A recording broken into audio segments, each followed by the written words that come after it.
Hey everyone! If you enjoyed this video, the full version is available on Patreon.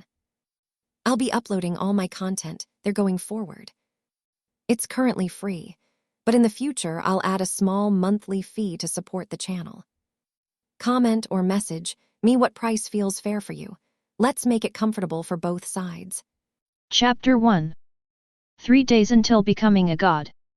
The year 737. Universe 7, Planet Vegeta. Night fell, a crescent moon hung in the branches, the sky was dotted with stars, and occasionally a few spaceships streaked across the sky, leaving behind shimmering trails. Antjen, I'm back.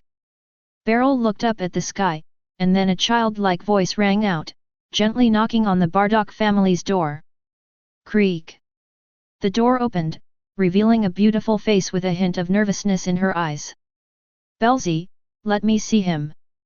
Jin immediately pulled Belzy into the room and looked him up and down, her expression full of worry. What's wrong, Aunt Jin? Belzy was slightly taken aback, a little confused. I heard that a very scary guy went to the palace today. He looks like a cat, and seems to be some kind of god of destruction. Even King Vegeta treated him with utmost respect. He didn't do anything to you, did he? Jin asked worriedly, and checked Belser's body again. I'm fine, Aunt Jin. Beryl grinned. He didn't give me any trouble. That's good, that's good. Jin patted her chest, letting out a long sigh of relief, and then said, I heard that guy known as the god of destruction is particularly picky. Did he enjoy the food you cooked? He didn't eat. Beryl shook his head. Why aren't you eating? Is it because it doesn't taste good? Haim asked, her brows furrowed in surprise. He was probably too busy bullying King Vegeta. Belzy shook his head, slowly walked to the window, and looked up at the night sky over planet Vegeta again, a serious expression appearing on his slightly childish face. The day of planet Vegeta's destruction is drawing ever closer. But how can I leave this planet? In his previous life, Belz was a die-hard Dragon Ball fan. After learning of Toriyama's passing, he suddenly felt that his youth had unknowingly slipped away. How long has it been since I last looked at the Hainan edition Dragon Ball comic book that's been treasured in my drawer? This Dragon Ball manga series accompanied Belzer throughout his youth. To reminisce about his lost youth, Belzer reopened his somewhat worn-out comic book, only to become increasingly engrossed, reading from his first encounter with young Goku all the way to the grand finale of the Buu saga. As Goku and Yub left the bustling World Martial Arts Tournament venue, his smile seemed to bear the marks of time, as if every expression accompanied his life's journey. Next, Belzy flipped through the newly bought Dragon Ball Super manga. Although it wasn't drawn by Toriyama, it was still passable. Especially the last one, where Big waves goodbye to the camera. It's said that Sai personally revised the storyboard. A day and a night had passed when he looked up, and Belzy fell into a deep sleep, lying on his comic book. When Belz woke up, he found himself transported to planet Vegeta and became a newborn Saiyan named Spinach. Shortly after Belzy was born, his parents left planet Vegeta to fight on another planet, where they unfortunately perished. Bardock and Jin's family were very close to Belzer's parents, and Belzer and Raditz were born on the same day and at the same hour. From then on, Jin took Beryl into her home, took care of him, and accompanied him as he grew up. 5 years have passed in the blink of an eye. However, to Beryl's dismay, this body was really weak. 5 years have passed, and there's still no system. And no cheat codes. No matter how hard Belzy trained, his combat power remained hovering around 100. Definitely a low-class soldier. No. They're not even basic combatants. He can only be considered a support staff member. However, Belzy felt something was off. He seemed very strong, but his combat power just wouldn't increase. That's outrageous. Moreover, this powerful opportunity seems to be missing something. As for what is missing, Bersy has no idea. Belz knew perfectly well that, not long after, planet Vegeta would be destroyed by Frieza himself. When that time truly comes, Belysi will die along with the destruction of the planet. Belysi once tried to leave this planet, but planet Vegeta has a strict hierarchy, and with a fighting power of 100, obtaining a spaceship is simply a pipe dream. Moreover, if they were to secretly leave this planet, they would inevitably be hunted down and executed. The only way to leave planet Vegeta is today. Bells had been waiting for this day for a long time and had made many preparations, all in anticipation of the arrival of Whis and Beerus. If these two foodies were to come to planet Vegeta, they might be able to win them over with their culinary skills. It's worth mentioning that in his previous life, Belysi had gotten tired of eating takeout, so he decided to cook all sorts of delicious food himself. Unexpectedly, this opened the door to a new world, and the food he cooked was even more delicious. In this life, as a Saiyan, Beryl also possesses extraordinary culinary skills.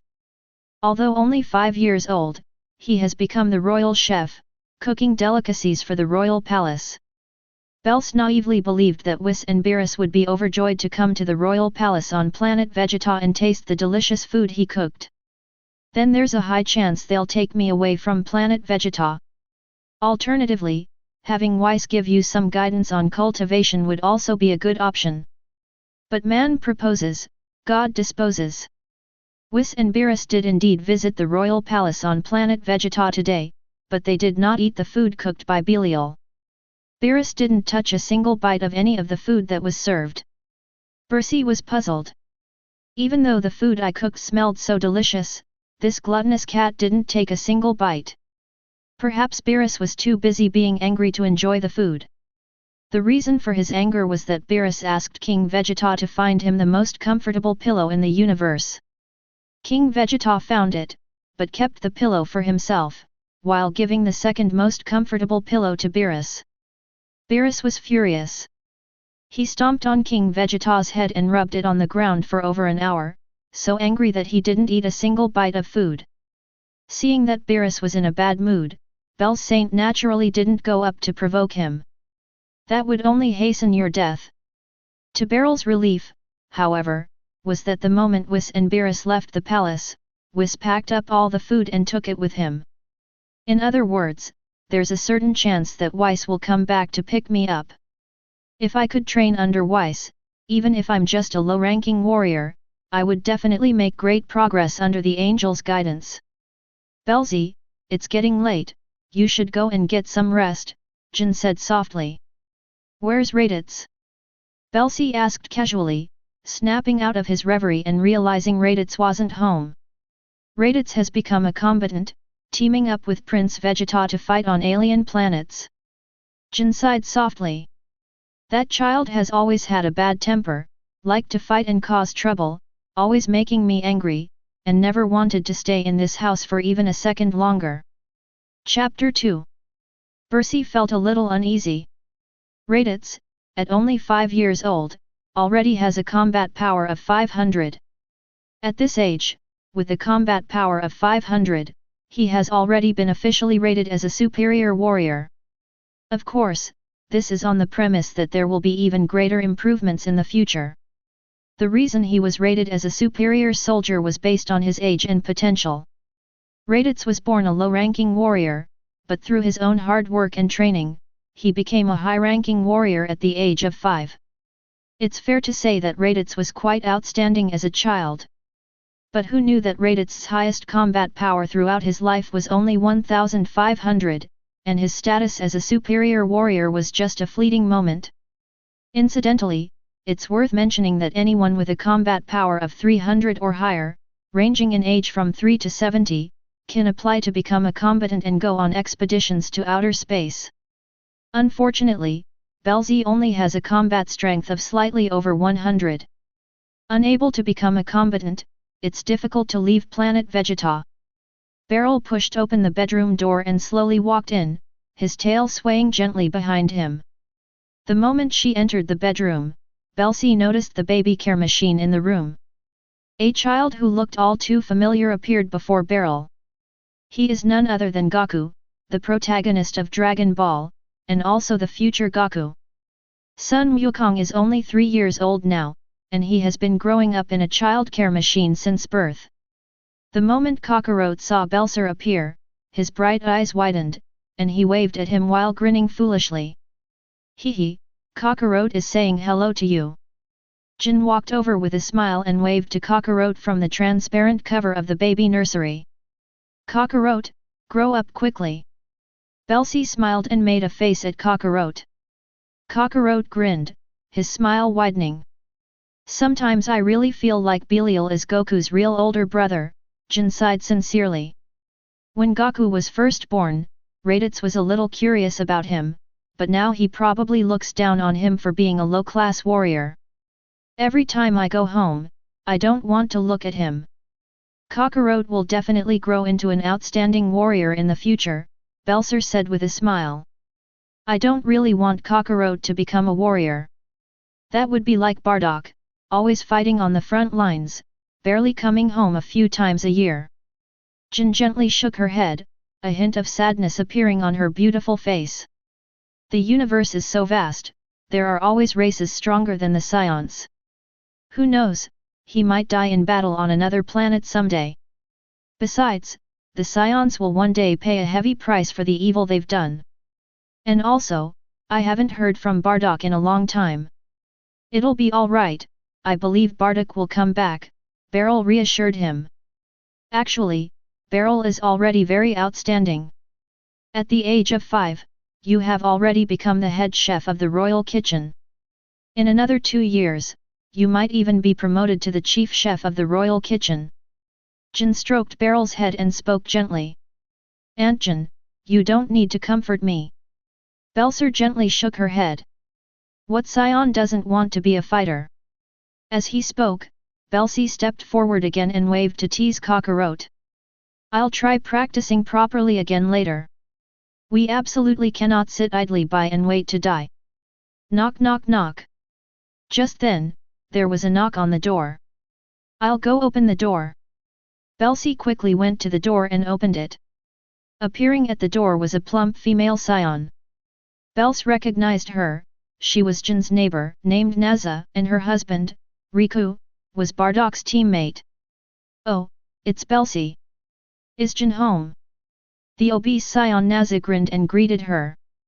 Aunt Naja, is there something you need? Beler asked directly. It's nothing serious, just need to borrow a Makazak egg, we don't have any at home, Naja said with a smile. Beler Saiyan was already aware that Naja frequently came to their house to borrow things. Today I'll borrow a Tatarata poppy, tomorrow I'll borrow a Malhaza bird egg. Marhaza bird eggs are basically chicken-like things, Tatata poppies are similar to onions on Earth.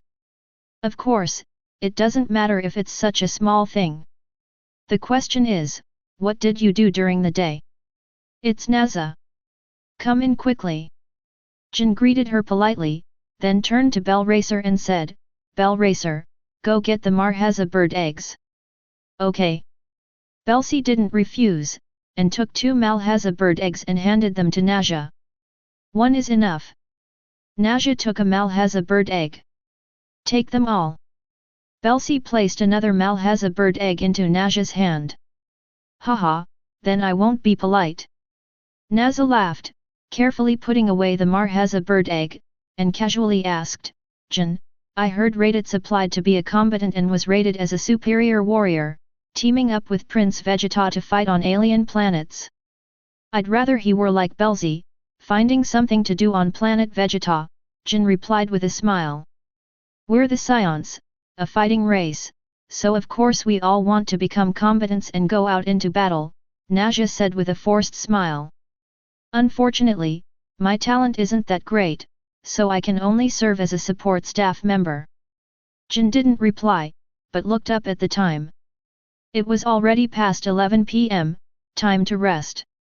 Beler, where's your little sweetheart, Borakoi? Nazara asked casually. I heard they went out to fight as a team, Beryl replied casually.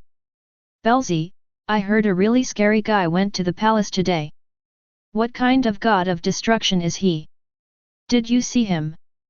Naza asked with a gossipy look on her face. Obviously, this was the key point she wanted to know. Her earlier mention of Boriko was just to set the stage. I glanced at it from a distance, and it really is terrifying. Beryl nodded slightly, offering only a perfunctory reply. It's said that even King Vegeta didn't dare to breathe heavily in front of him. I never imagined there was such a terrifying god. Naja kept exclaiming. Yes. Beryl smiled but didn't continue. After all, Jin had already signaled to Naja to leave based on the time. But this fat woman was completely oblivious. But you know what, Jin, Belsi is starting to look more and more like you, haven't you noticed? Naja looked at Jin, then at Belsi, and suddenly said this out of the blue. Really? Maybe it's because he's been with me since he was little. Jin smiled, her manner polite. Jin, do you think there might be a malfunction in planet Vegeta's system, and that Bels and Raditz have switched identities? Bels is your biological son, while Raditz is Patai's son. Naza suddenly had this idea, her eyes shining as she spoke. Jin was speechless. Bersi was speechless. Has planet Vegeta's system malfunctioned? You're quite the talker. There has never been such a precedent before. Haha, I was just kidding, don't take it seriously. Naja laughed heartily again, her chubby cheeks jiggling. After chatting for a while longer, she stood up and waved, it's getting late, you guys should get some rest, I should go back too. Jin saw Naja to the door and waved goodbye. No need to see me off, Jin. You should get some rest. You have to go to work tomorrow, right? Naja said politely. Chapter 3. Day 2 until becoming a god. The next day, before dawn, Belsi got up at about 4 am, washed up, and ate a little breakfast. Jin personally adjusted Belser's combat suit.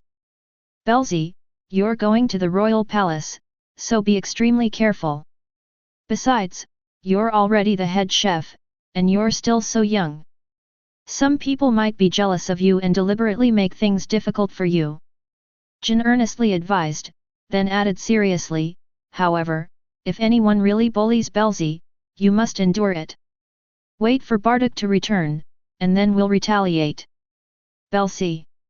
Beryl nodded obediently without arguing. Kakarot, I'm going to work. Belsi waved to Kakarot, who was in the baby care machine in the inner room. Kakarot wakes up at this time every day, seemingly knowing that Belser is going to work. Kakarot grinned, showing his teeth. Beryl left home and strode towards the palace. As he moved forward, Beryl felt a little disappointed. Why still hasn't come back to pick me up? It seems he's not coming back. Is it really because my cooking is bad? Logically, that shouldn't be possible. It seems we'll have to think of another way to leave this planet. Aunt Jin is so good to me, it would be perfect if I could find a way to take her off this planet. Beryl arrived at the palace and began his day's work.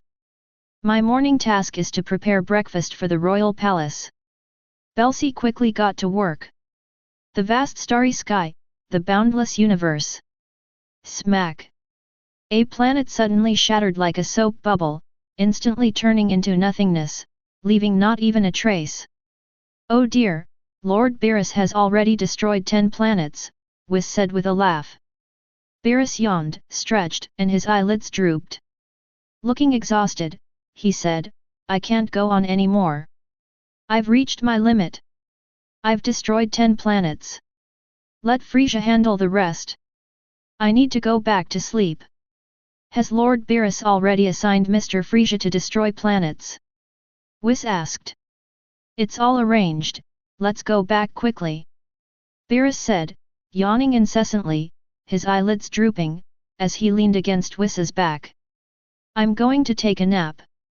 Well then, let's head back. Whis smiled, and together with Beerus, they transformed into a streak of light as dazzling as stars, flying swiftly towards the planet Beerus. After flying for a while, Whis suddenly remembered something and took out the food he had packed on planet Vegeta from another dimension. I remember the food in the royal palace on planet Vegeta. It looked and smelled very unique, so I packed some back. Lord Beerus, would you like to try some? Whis asked with a grin.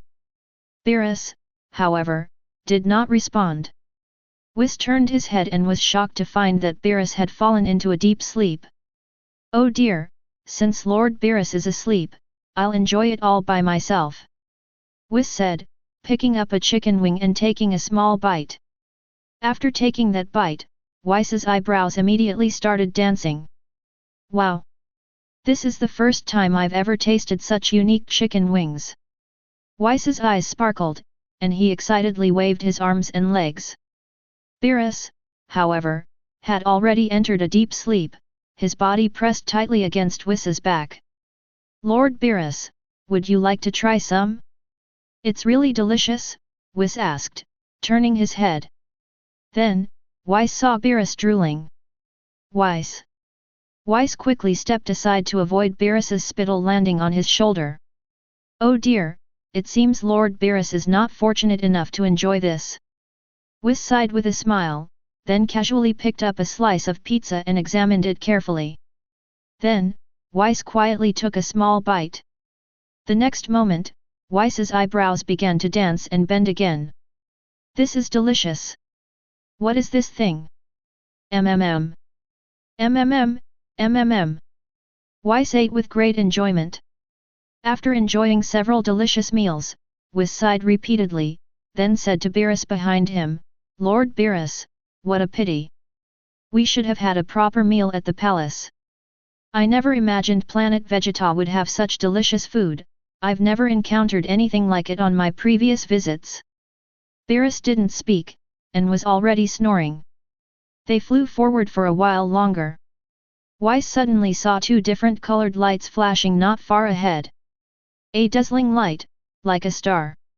One of them was a purplish-red flame. The two beams of light gradually approached and quickly stopped in front of Whis. So it's Lord Rumsey. Whis immediately bowed to him. Then, Whis looked at one of the female angels next to Rumsey. Hello, Sister Kess. Whis greeted Kess. Appearing before Whis were an angel and a god of destruction from the 10th universe, Angel Kex and god of destruction Rumsey. Angel X is an angel who looks as cute as a little girl. She's not very tall, and her figure, well, she's definitely an A-cup. She has blue skin and an exceptionally sweet face. Rumsey, the god of destruction, is a humanoid creature resembling a pink elephant, with a long trunk, a tall and imposing physique, and a fierce look in his eyes. Is Beerus asleep?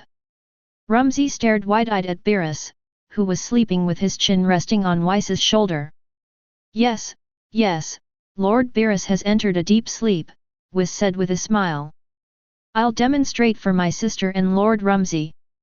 As he spoke, Whis took out a chicken wing and placed it near Beerus's nose. Beerus sniffed hard, drool dripping down his face. Whis immediately stepped back to avoid getting saliva on his shoulder. Then, Rumsey and Kirsten witnessed Beerus floating in the starry sky, drooling incessantly and yawning repeatedly, his appearance utterly ridiculous. He he he. Kirsten's eyes curved like a blooming flower. Rumsey then burst into laughter. However, as Rumsey smiled, he felt something was amiss.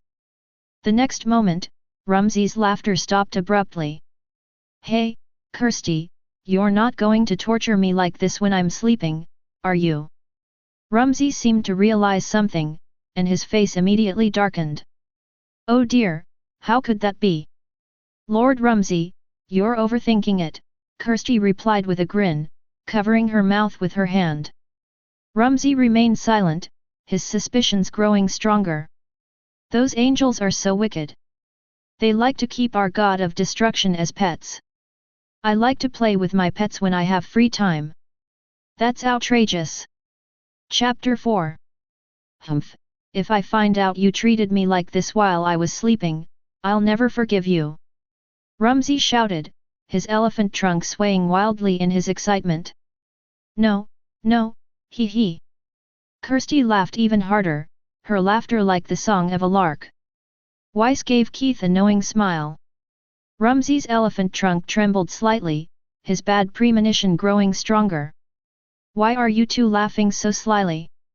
But speaking of which, Lord Rumsey, Sister Kex, what brings you to Universe 7? Weiss asked with a smile. It's nothing.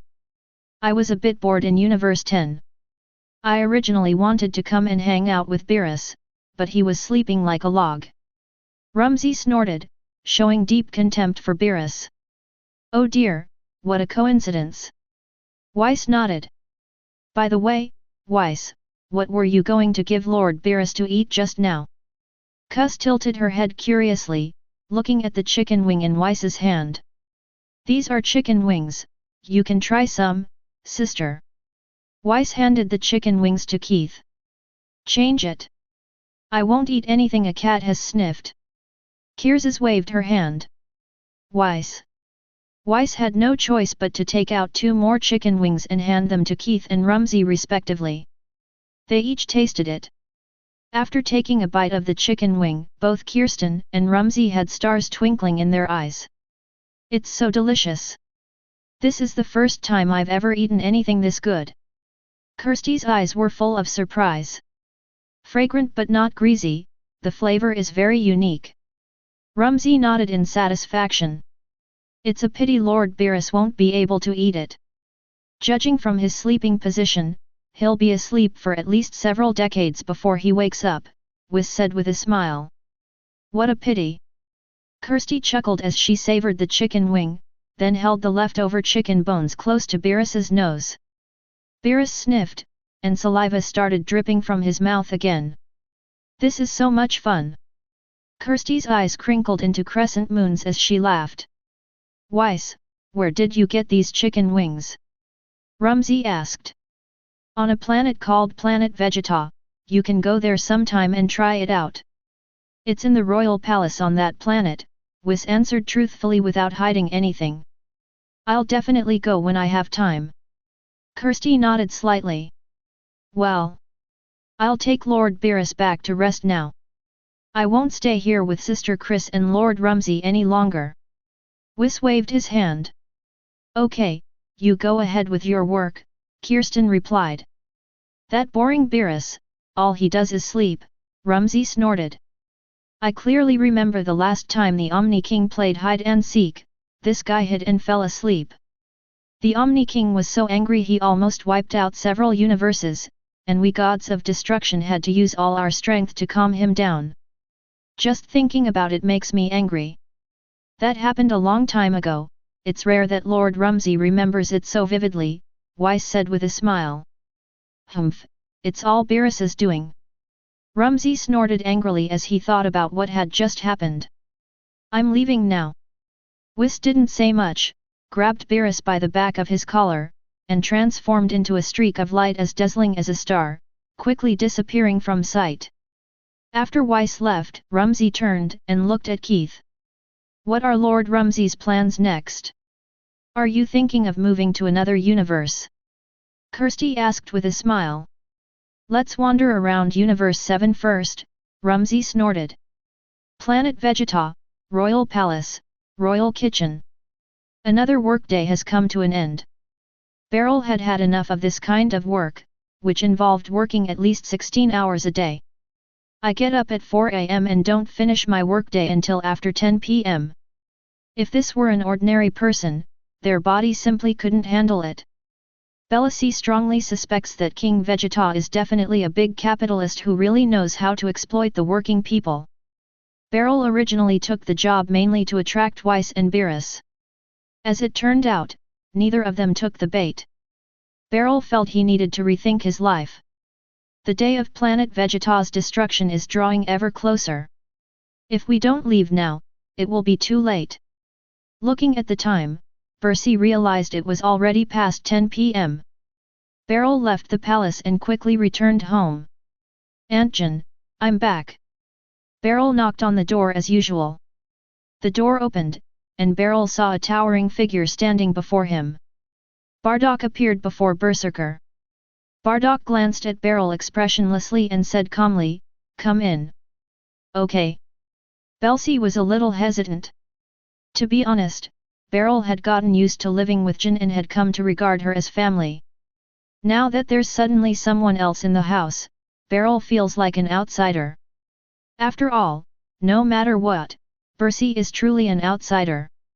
Aunt Jin, I came back specifically to tell you that I still have work to finish at the palace today, so I won't be staying here tonight.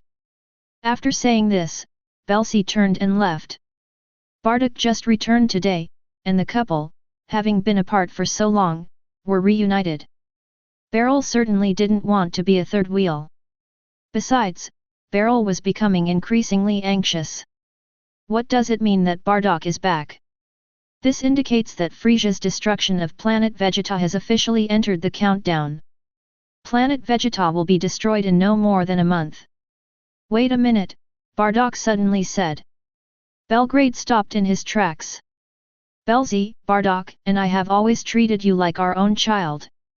Please don't treat yourself like an outsider, Jin said softly. As for the work at the palace you mentioned, isn't that just an excuse to leave? Beryl fell silent, looked up at Jin, and found that her eyes were clear and not just empty words. Bardock didn't say a word, but stepped forward and placed his hand on Beryl's head, ruffling his hair and making it messy. Belsi. Ha, Bardock is a warrior, he doesn't know how to coax children. Jin chuckled softly, Belsi, don't mind him. It's nothing. Beryl shook his head. Because Bertha could sense that although Bardock looked expressionless, his gaze towards him carried a hint of kindness. Generally speaking, children have this ability, they can easily tell who treats them well and who doesn't. Belsi, you're back just in time. There's something very important I need to discuss with you. As Jin spoke, her expression grew increasingly serious. What is it? Belsi asked, taken aback. Before you came back, Bardock and I had already discussed it and planned to send you and Kakarot to other planets. Jin's eyes reddened, but she held back her tears. Hey! Belsi was stunned. At that moment, Beryl was both surprised and delighted. So, does this mean I can go to Earth with Goku? Berset immediately looked at Bardock. Bardock didn't show much expression, only nodding slightly to Beryl, his eyes carrying a hint of fatherly affection. Bertha could sense that Bardock was serious and not joking. At that moment, Beryl felt a deep sense of emotion. No wonder he's Goku's father. If there are any good Saiyans, it must be Goku's family. Except for Raditz. Chapter 5. Belsi, listen to me. Jin stepped forward and pulled Belsi to sit down. Bardock heard something when he came back. Frieza is searching everywhere for Super Saiyans and Super Saiyan God. These days, more and more Saiyans are returning to planet Vegeta. Bardock said he has a bad feeling that Frieza might harm us Saiyans. So Bardock and I have carefully considered the matter, and you and Kakarot leaving planet Vegeta as soon as possible is the best option. I'm going to steal a mini spaceship. You and Kakarot are small, so you can squeeze into one ship without any problem, Bardock said, quietly pushing open the door, then quietly closing it again, and disappearing into the night in a flash. Watching Bardock's departing figure, Bercy's eyes reddened, and tears almost fell. Beryl never expected that Bardock and Jin would agree to send him and Kakarot to another planet. You guys really raised me like your own son? Belsi, these are all just guesses from Bardock and me. You should leave planet Vegeta first. If we're overthinking it, we'll bring you and Kakarot back immediately, Jin said softly, trying to comfort you. Bercy nodded vigorously. I waited for about 10 minutes. Bardock quietly pushed open the door and gave Jin a meaningful look inside the room. Jin immediately went to the baby care machine and took Kakarot out. Kakarot is already asleep. Jin, holding Kakarot in her arms and Belsi by the hand with her right, stepped out. Belsi spotted the spherical spaceship parked at the entrance at a glance, and a surge of excitement welled up inside him. Are we finally leaving this planet? Something feels off. Bercy felt uneasy. Jin secretly placed Kakarot inside the spaceship, Stay close to me, Belsi, Jin whispered to Belsi. Bersi nodded. Bardock said nothing, stepped forward, picked up the spaceship, and flew into the sky. Jin pulled Belsi close behind. Before long, Belsi came to a deserted area with towering rocks. Speaking of which, the fact that you are worried about Beryl and Kakarot is so unlike a Saiyan, Jin said with a laugh, breaking the silence. I guess I caught your naivete. Bardock said casually, glancing around to make sure no one was watching, then slowly descended from the sky carrying the spaceship. Kakarot seemed to have been startled awake and immediately began to cry and scream inside the spaceship. Knock knock knock. Kakarot even kept pounding his fists on the spaceship's hull. Stop fooling around, Kakarot, Jin said to Kakarot. Beryl stepped forward and made a face at Kakarot. Kakarot grinned, revealing his teeth, and then quieted down a little. Belsi has a way, Jin smiled, then her expression turned serious. Bardock, why don't we escape with them? It's no use, the detectors will find us soon, Bardock said, then gave Belsi a deep look and explained, Belsi's combat power is only a little over 100, he'll be fine. But once our combat power exceeds 300, we're considered combatants. Jin, actually, with your combat power, you're perfectly capable of going out and participating in combat. I don't like fighting, I only like doing logistics. Jin chuckled and shook her head. Besides, my combat power is only a little over 600, which at this age only qualifies me as a low-ranking warrior. Bardock said no more and opened the spaceship's hatch. As soon as the spaceship hatch opened, Kakarot leaped out of the spaceship and pounced on Bels. Kakarot, stop fooling around. When we get to the alien planet, listen to your brother Bels Saint. Jin ruffled Kakarot's hair, then gently patted Bels Saint's shoulder. She went over to operate the spaceship and explained, the program is set to go to a distant planet called Earth. There's plenty of food there, but the people and resources aren't very valuable. It's actually a good, unremarkable planet. Beryl gave Jin a deep look with a complicated expression. As expected, we're going to Earth. Belsi, hurry up and take Kakarot up there, Jin urged. If it's just Bardock and me worrying unnecessarily, Bardock will come to Earth to pick you up soon. Bardock is a combatant, when he goes to fight on other planets, he can easily come to Earth and bring you back. Belsi's expression turned extremely serious. He picked up Kakarot and put him into the spaceship. However, Beryl did not go in, he remained outside. Belsi, hurry up and get on the spaceship. Jin urged again. Once we get to Earth, tell Kakarot not to stare at the moon for too long. I'm not going. Beryl shook his head decisively. Hey? Why? Jin was taken aback, looking at Belsi with some confusion. Bardock was slightly taken aback and silently looked over. If I were on a spaceship with Goku, we'd most likely be shot down by Frieza's men, Belsi said with a determined glint in his eyes, adding with a wry smile, after all, my power level is already 100, which would easily attract Frieza's attention. It's alright, didn't Bardock say that with a combat power of only 100, you're not even considered combatants? Frieza won't make things difficult for you, Jin reassured her. I've made up my mind, I'm staying, Beryl said firmly. Belser didn't want Kakarot to perish because of him. Just as Belser had predicted, if he were to actually be crammed into a spaceship with Goku, there was at least a 90% chance they would be shot down by Frieza. That would not only kill Goku in space, but also kill Belser himself. Perhaps we should stay and wait for Weiss. Maybe Weiss will taste my food and come to pick me up. Although the hope is slim, it's still better than killing Goku, right? After all, Jin and Bardock treated me like their own son. A person cannot live without a conscience. Bardock, say something. Try to persuade Belser to leave with Kakarot. Jin said anxiously to Bardock. No need, I'm really not leaving. Beryl said decisively. Since Belzy refuses to leave, let him stay. Perhaps I'm overthinking it. Bardock thought seriously for a moment, then ruffled Belzy's hair again. All right then. Jin nodded, her voice tinged with reluctance. Actually, I'll miss Beryl too. Goodbye, Kakarot. Belzy waved goodbye to Kakarot inside the spaceship. You must survive. Jin leaned closer. Goodbye. Bardock forced a smile. Kakarot's eyes widened, his hands gripping the spaceship's transparent dome tightly. He looked at Jin, then at Belusi, and whispered, Mommy. Belusi brother. As for Bardock, he was relatively unfamiliar with him because Kakarot rarely saw him. Jin turned her back, and 2 lines of crystal tears streamed down her face.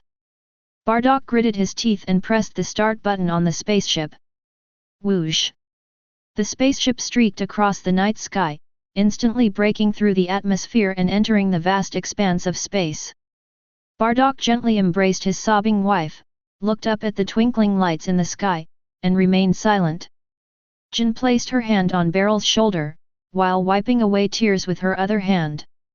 The 3 people's tails swayed in the wind. A breeze blew by, bringing a touch of coolness. Chapter 6. Outer Space. Frieza's spaceship. Super Saiyan and Super Saiyan God. Frieza sat in the stroller, an endless smile on his face, his tail swaying gently behind him. Lord Frieza, I believe this is merely a cliched hero legend, Belly Blus said with a smile. Of course I know, but I can't afford to be uneasy. Frieza snorted. Regardless, Saiyans are a bunch of extremely proud individuals, they'll never truly become my loyal servants. It's time to destroy them along with planet Vegeta. It's a real shame, though. Saiyans are excellent fighters after all, Beryl sighed. Humph. Frieza snorted, not answering the question, and turned to ask, by the way, how many Saiyans have returned to planet Vegeta?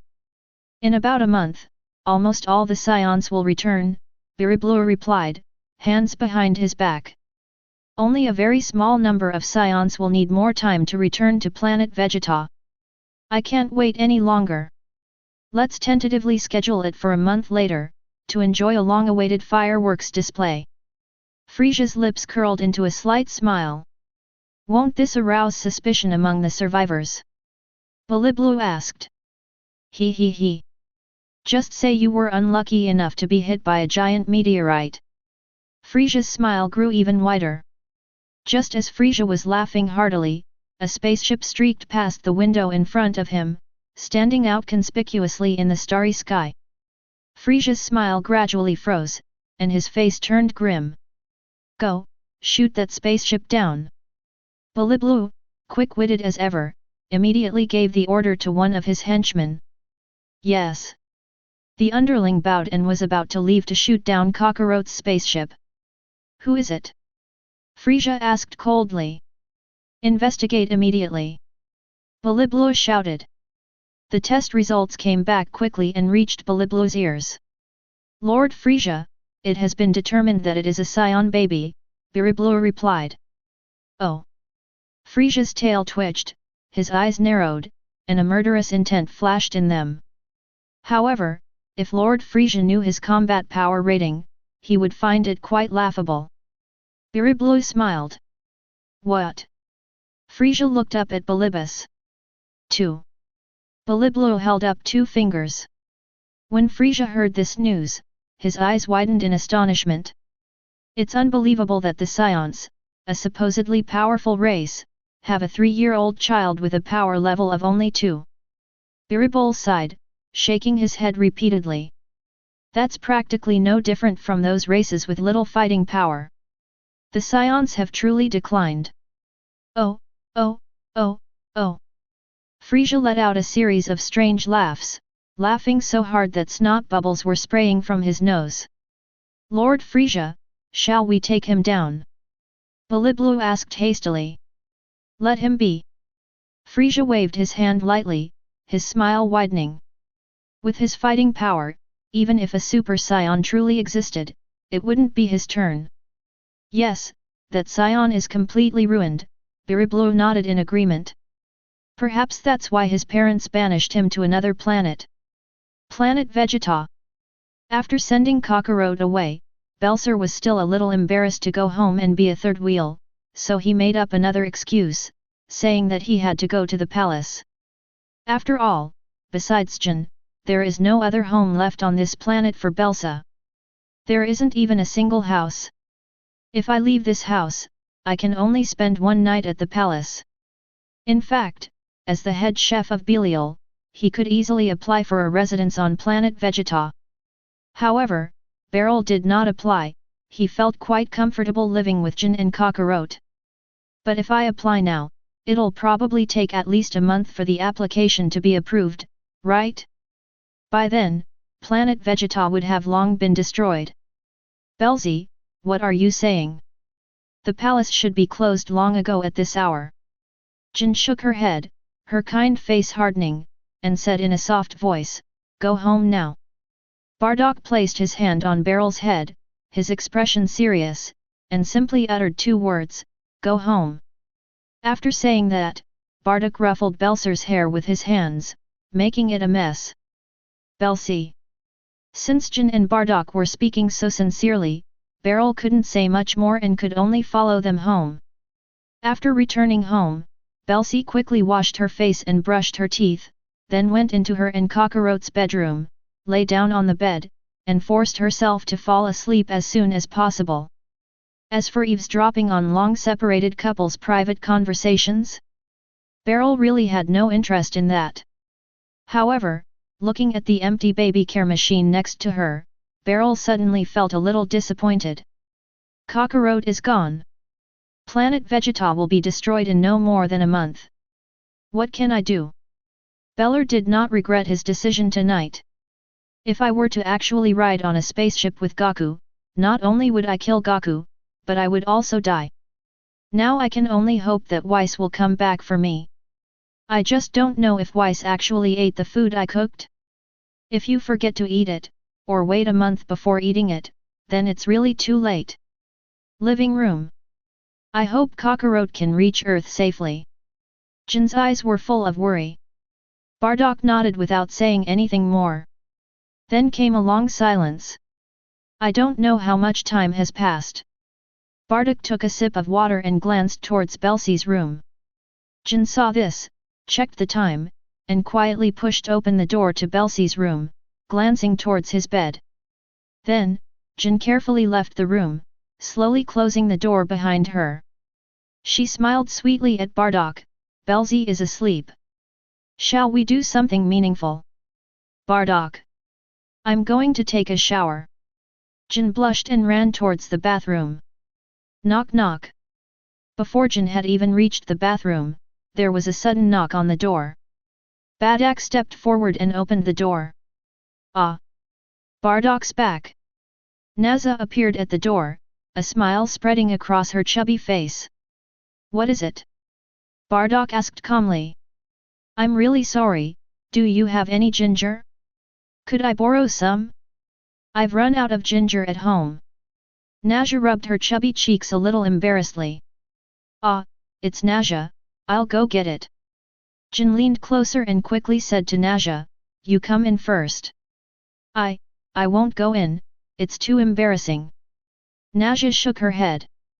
Jin didn't say much, turned around and went into the kitchen, took a piece of ginger and handed it to Naja. Thank you, thank you. Naja was quite polite, probably because Bardock was home. You're welcome.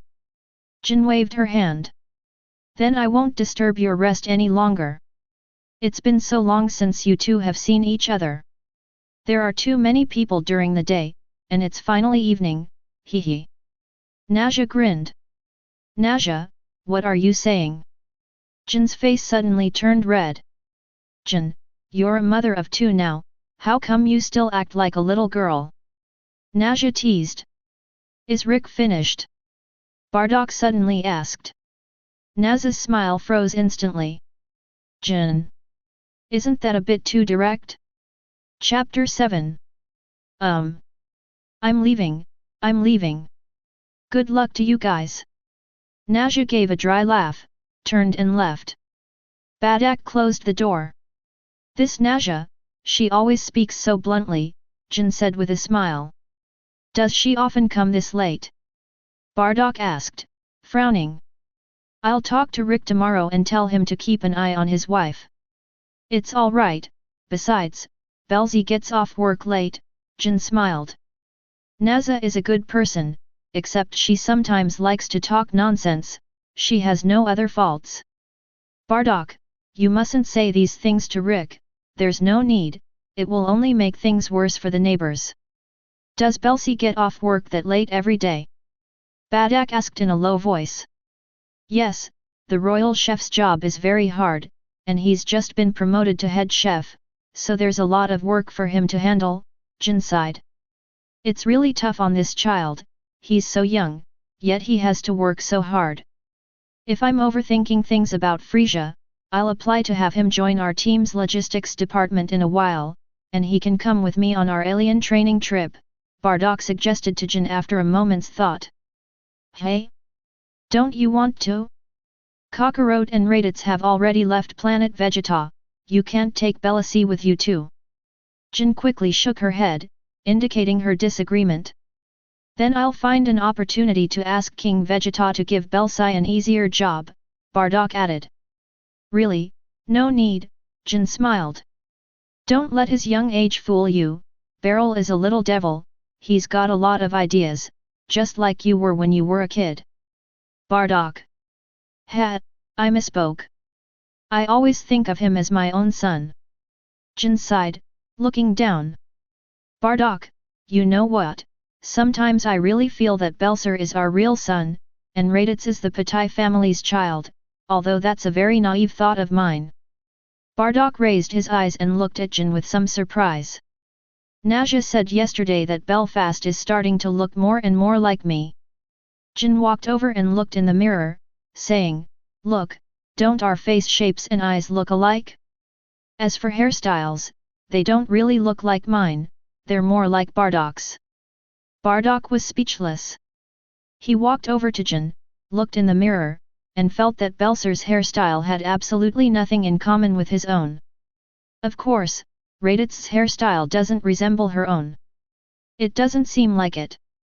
Bardock shook his head. What if we do that? Jin said, gently lifting Bardock's hair up so that it stood on end. Bardock looked at himself in the mirror again, his pupils suddenly contracted, and his eyes widened involuntarily.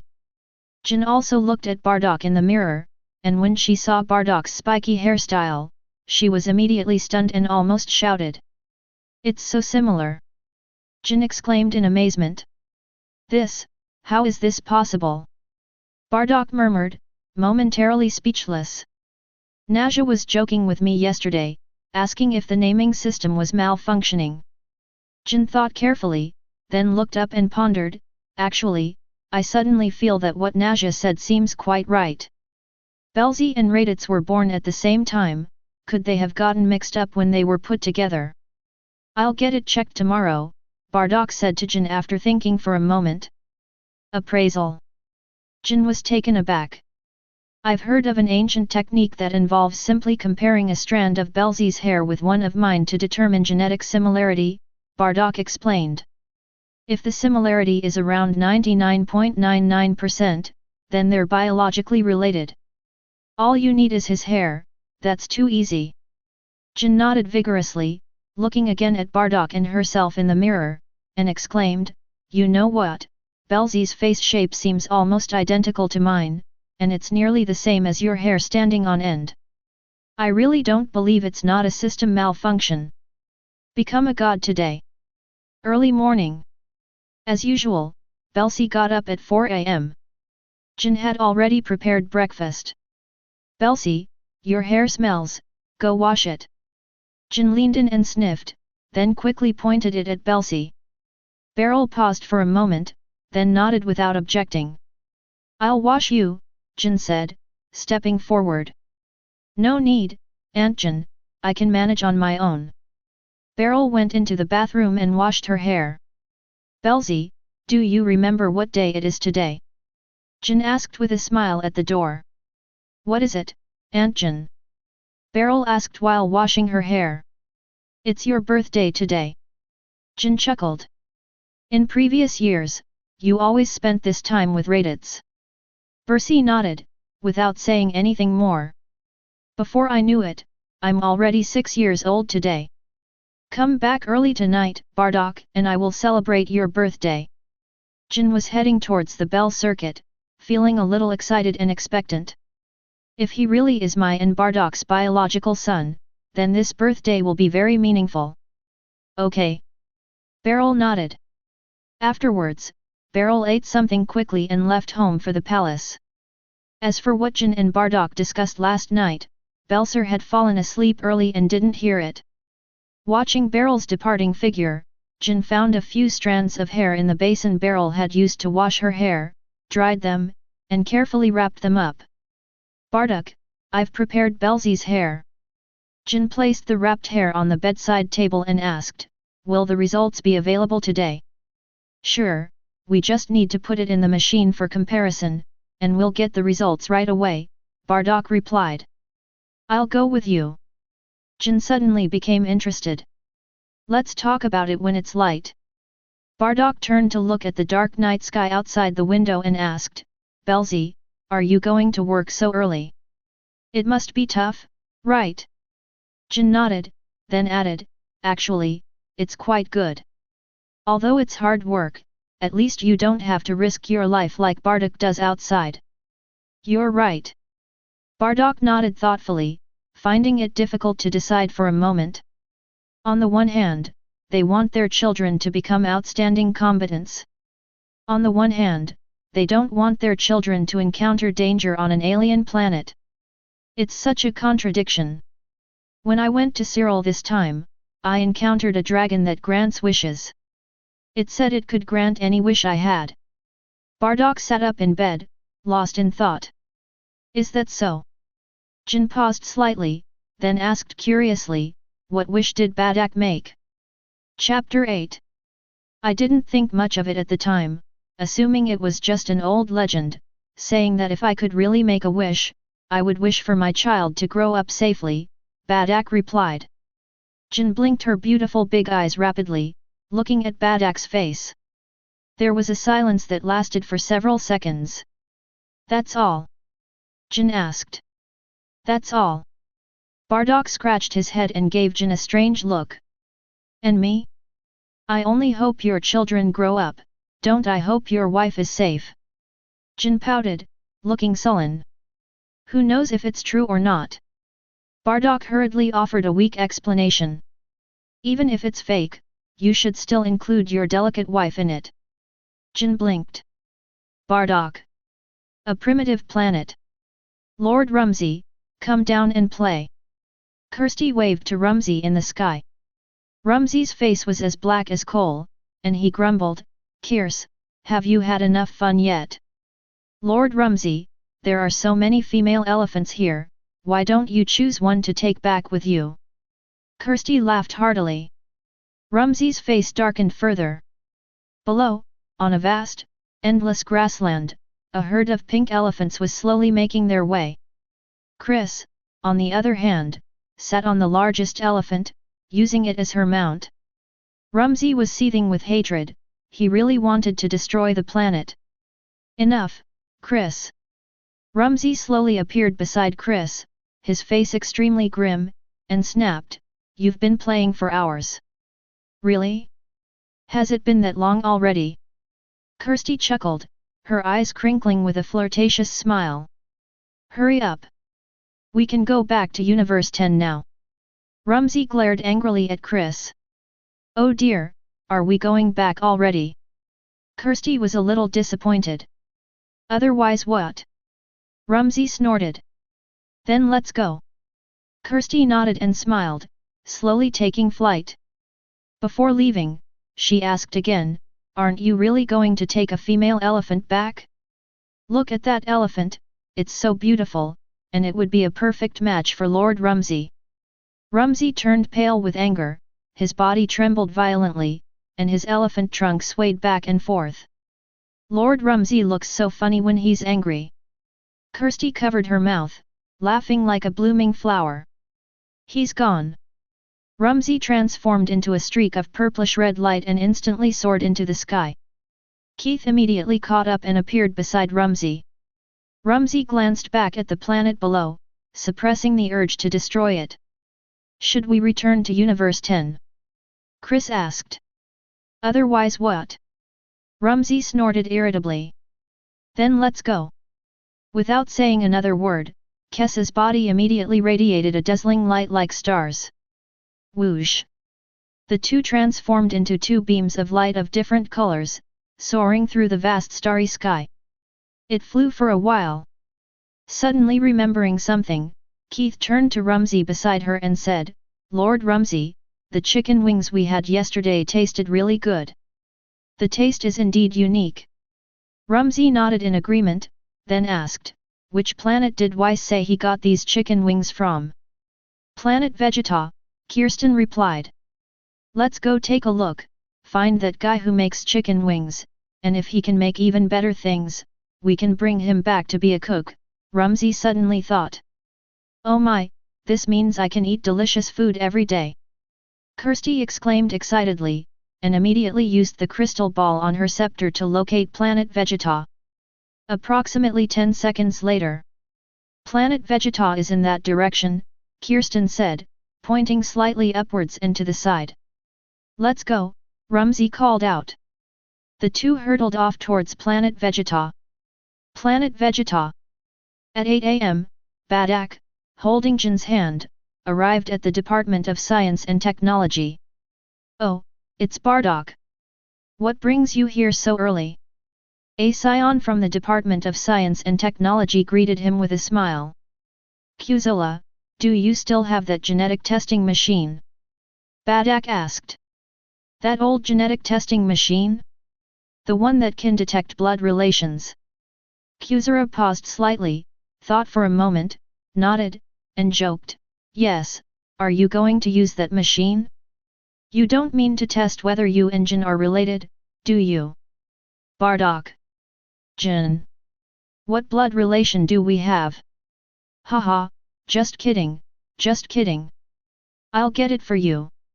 Kuzura didn't pry into why Bardock needed that machine. After saying that, he went straight to an equipment room, took out a laptop computer that was about 10 inches in size, and handed it to Bardock. Bardock took the machine, lifted the screen, and silently examined it for a moment. Just place 2 strands of hair here, and you can make a comparison immediately, Kuzura explained to Bardock, pointing to a spot that resembled a laptop touchpad. Bardock nodded and thanked him. Bardock, you guys go ahead with your work, I'm going to do something else. Kuzura said, then turned and left. Bardock took a deep breath and carefully placed his hair and Belzy's hair on the touchpad. Jin gripped Bardock's hand tightly, her palms damp with sweat. Then, the couple stared intently at the screen that looked like a laptop. The screen was black, reflecting the tense faces of the two people. Not showing up? Are we overthinking it? Jin immediately looked disappointed. No. No. Bardock shook his head. Jin turned to look at Bardock. I forgot to turn it on, Bardock said. Jin. Bardock immediately pressed the power button. The computer boots up very quickly, a line of text appears the instant the screen lights up. Genetic similarity 99.99%. Jin and Bardock were stunned, caught off guard by the words. That's way too fast. It's out, 99.99% similarity. Jin was both surprised and delighted. Bardock looked stunned and didn't come to his senses for a long time. He really is our child. Jin held Bardock's hand tightly, tears of excitement welling up in her eyes. Damn it! Was it a careless mistake by the staff, or a malfunction in the machine? How could such a basic error be made on such a technologically advanced planet? Bardock trembled with rage. It's all right, Bardock. After all, I've always considered Beryl my own child, Jin said nonchalantly. Besides, Don't we already know? Bardock nodded, his expression growing increasingly solemn. I always felt that Raditz wasn't close to me at all, it was like he was the other kid everyone else's. And he was rebellious from a young age, with a wicked air about him, causing me a lot of worry. Apparently, Patai and Raditz had very similar personalities when they were young, Jin sighed deeply. On the contrary, Belzi is very similar to me in many ways. Every time I see him, I'm even reminded of myself as a child, like some of his little gestures, I see a reflection of my younger self in him. Bardock fell silent. The couple exchanged a glance, their expressions growing increasingly excited. Chapter 9. I'll go and bring him out of the palace and tell him about it, Bardock said to Jin after a moment's thought. Hey? Now. Jin checked the time, it was only a little past 8:30 in the morning. Belzi's been very busy lately. More and more Saiyans are returning to their planet, and as the head chef, my workload has increased considerably. It's not appropriate to call him back now. Bardock nodded, agreeing with his wife's words. Let's wait for him to get off work. I'll buy more groceries and give him a proper birthday celebration. Jin said softly, her expression filled with maternal affection. Bardock hasn't forgotten, has he? Today is his and Raditz's birthday. We'll tell him the good news tonight. I'm sure he'll be even happier knowing we're his biological parents. I'll go buy groceries, Bardock offered. Okay, I'll go home and prepare, Ji replied. The couple, filled with excitement, went their separate ways. High in the sky. Kex, is this the planet? Rumsey looked down at the blue planet below and asked Kex beside him. Yes, Lord Rumsey, this is indeed planet Vegeta. Kos nodded slightly. The outer perimeter of this planet is quite lively. Rumsey turned his head and glanced at the starry sky, noticing many spaceships hovering nearby. I have a feeling this planet is about to be destroyed, Crystal murmured. It's probably an order from Lord Beerus, to have his people carry it out. Humph, Beerus is such a lazy bum. It's just destroying a planet, right? Letting someone else do that kind of work is shameless. Rumsey snorted unhappily, then glanced towards the vicinity of the planet's palace, pointing in that direction. Cress, isn't that the palace over there? Let's see which guy made those chicken wings. Yes, Lord Rumsey. Kirsty nodded slightly and immediately used her scepter to locate the person who made the chicken wings. Approximately 10 seconds later. Smack! A rather handsome little boy was immediately projected from the crystal ball atop Kex's scepter. The little boy is tossing the wok, cooking the vegetables himself. It's him? Judging from his age, he doesn't seem very old. Rumsey was slightly taken aback. Currently, she's not even 6 years old, Kirsten said thoughtfully. Are you sure it's this little brat? Rumsey looked at Belsi in the video with disbelief, his eyes full of doubt.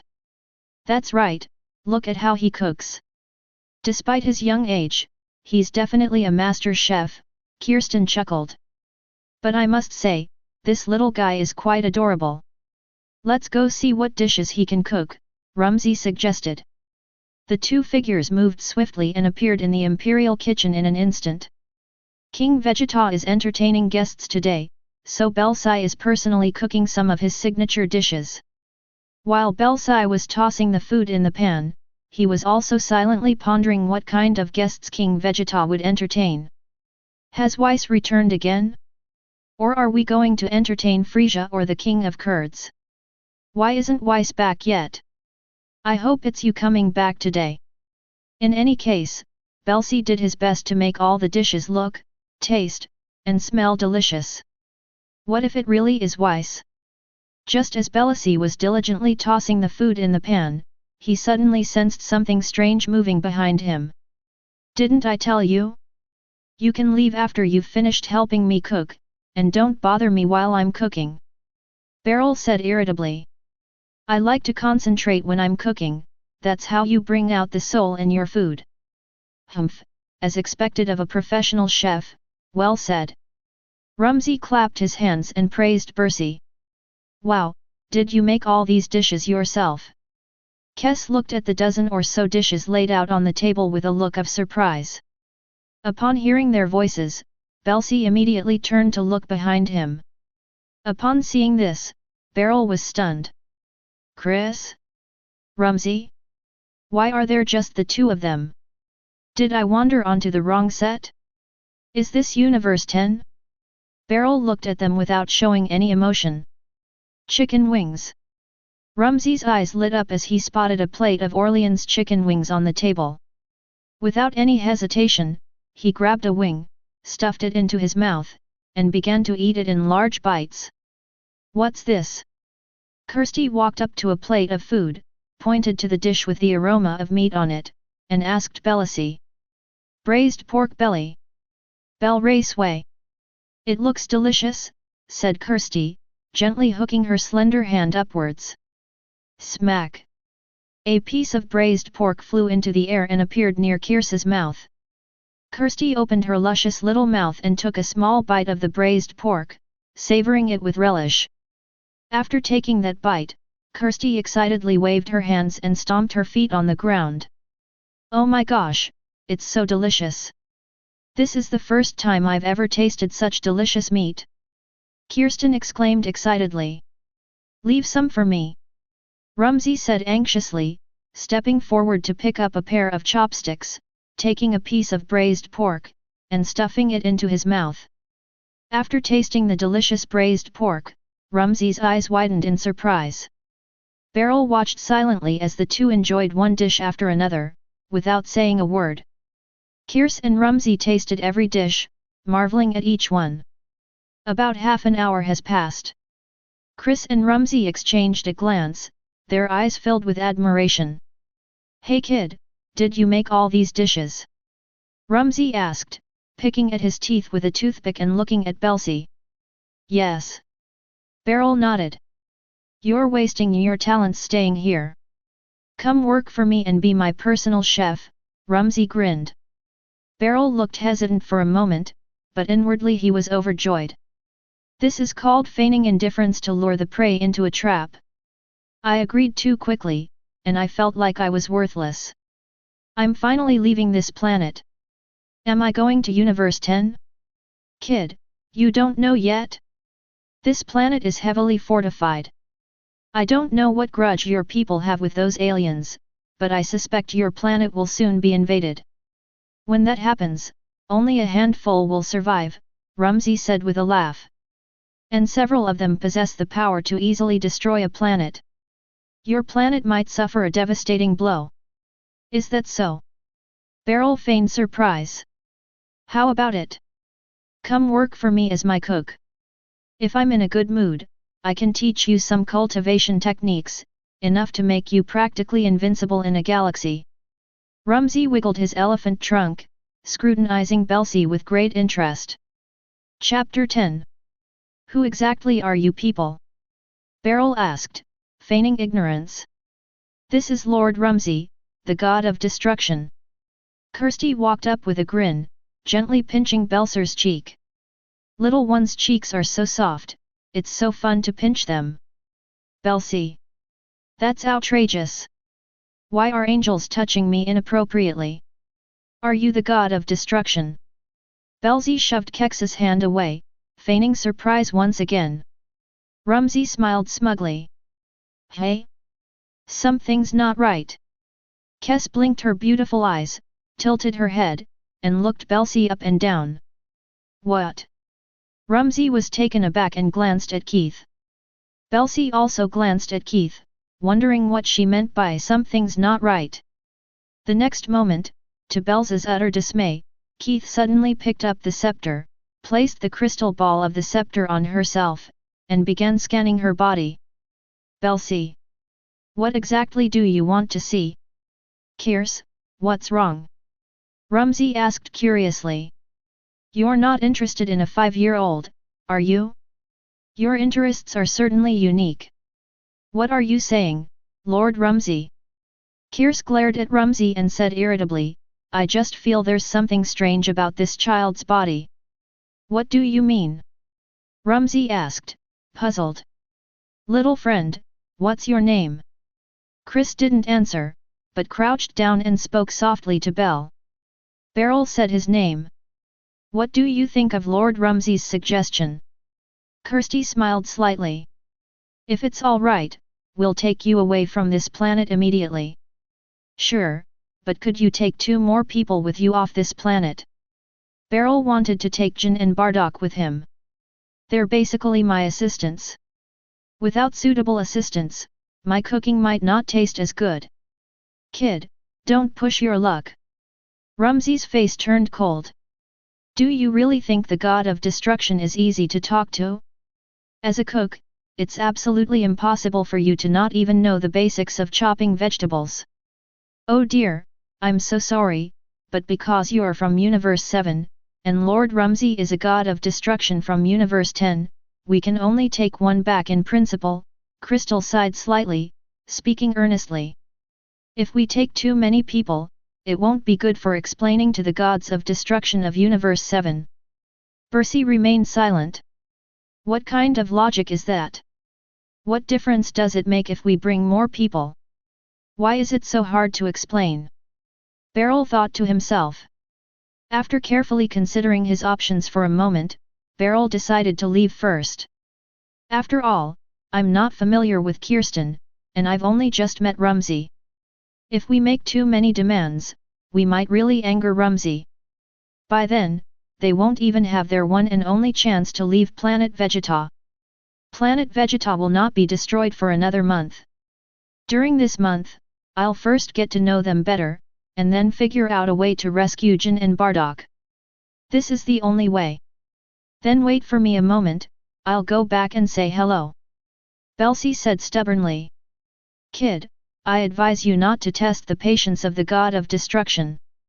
Rumsey snorted impatiently, appearing behind Belsi in a flash. The speed was so fast that Beryl didn't even have time to react. Smack! Rumsey snapped his fingers behind Belsi's head. Beryl was horrified, he immediately felt his consciousness becoming increasingly blurred. Thud! Belsil's body went limp, and she collapsed onto Crystal, immediately passing out. Kids talk too much, they might want to go home to find their mothers. If we keep dawdling like this, who knows how many hours will pass, and I hate waiting. This is much easier, take them with you. Rumsey chuckled, his elephant trunk swaying. Lord Rumsey is really reckless. Chris sighed softly, hoisting Belsi onto her shoulder and nodding gently. But it certainly saves a lot of trouble this way. Belsil's tail seemed to have a mind of its own, hooking itself around Crystal's arm and wrapping around her. Kirsten glanced at it but remained silent. Humph, I don't have time to waste arguing with a little brat. Rumsey snorted, then glanced at the dozen or so dishes laid out on the table and ordered, and pack all of these up and take them home. Ha, that's what I thought too. Chris didn't object, and the scepter in her hand flashed. Whoosh! In just a moment, the dozen or so dishes on the table vanished. Let's go, Rumsey said. The two walked towards the door. As soon as they appeared at the door, Keith and Rumsey bumped into 2 Scions who were walking towards them. Those 2 Scions were cooks who assisted Belsi. The two immediately spotted Belle, who was perched on Chris's shoulder. Who are you people? Put down, Your Excellency. The 2 men shouted at Keith and Rumsey. So noisy. Rumsey waved his hand lightly across the distance. Bang! The 2 were sent flying backward, tumbling several times on the ground. After the 2 stopped, his head lolled to the side and he fainted on the spot. Lord Rumsey is really reckless. If Lord Beerus finds out, won't he cause you trouble? Keith said with a laugh. Humph, who's afraid of who? Rumsey scoffed. Besides, didn't he want to destroy this planet? I've already given him a lot of face by not killing those 2. But I'm not going to help him destroy this planet, I don't want to work for that Beerus guy. Shall we go? Said Kirsty, tapping her scepter lightly on the ground. Smack! A dazzling light, like stars, emanated from Chris's body. Rumsey's entire body shimmered with a purplish-red light. The two transformed into two streaks of light of different colors, instantly disappearing into the starry sky and vanishing in the blink of an eye. The vast starry sky, the boundless universe. Frieza's spaceship. Frieza sat in the stroller, looking out the window at the distant blue planet Vegeta, his triangular eyes gleaming brightly. Just then, Frieza suddenly saw two streaks of different colors flash in the starry sky, and then disappear.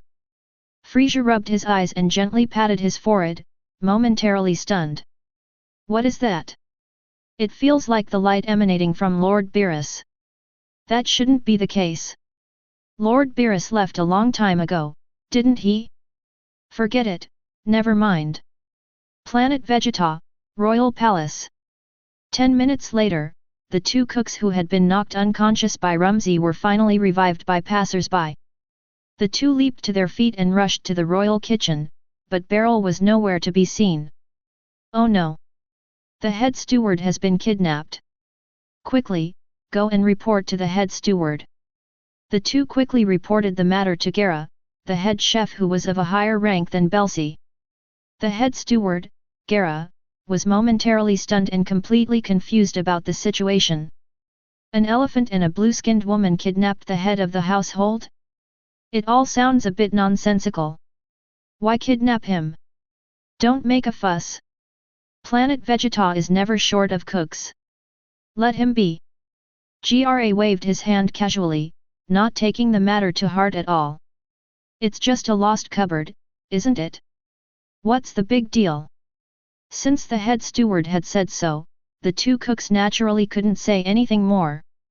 The royal palace has lost a cook. Although he was the head chef of the imperial kitchen, he didn't cause much of a stir. Chapter 11. Time passed little by little. The sky was dark from dusk until sunset. Bardock's house. Jin prepared a sumptuous feast and even made a birthday cake herself, anxiously awaiting Beryl's return. Today marks the day the couple officially recognized each other with Belle. The couple were both very excited. Jin paced back and forth in the room, occasionally glancing up at the clock on the wall.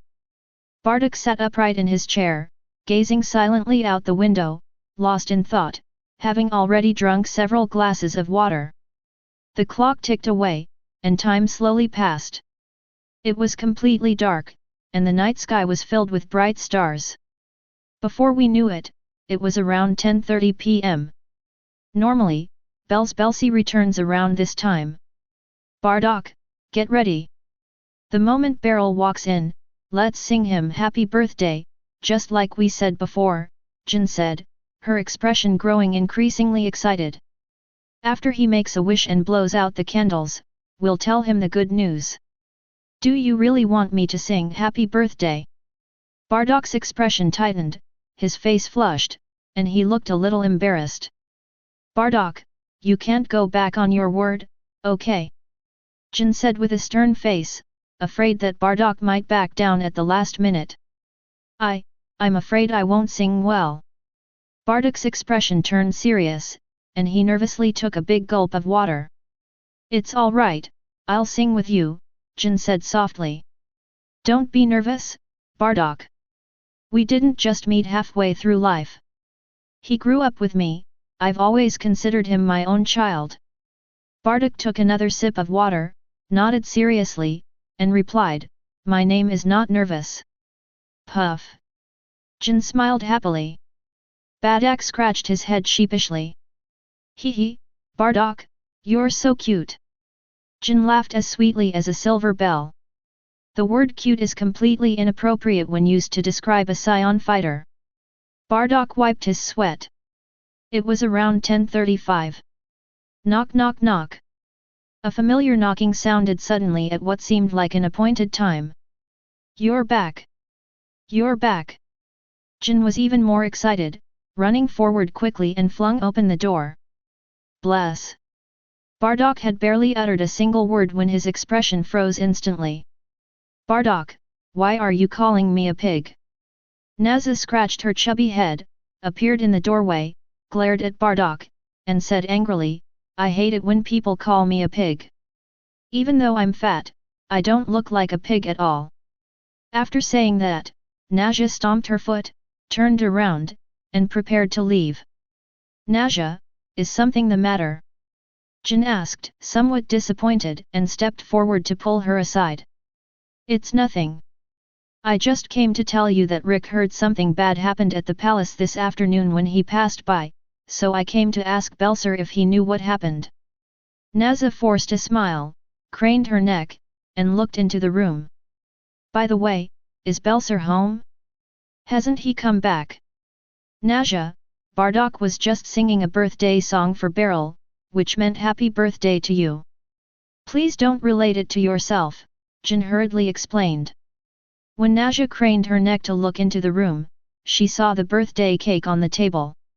She immediately nodded, grinned, and said, I knew Bardock wasn't the type to swear.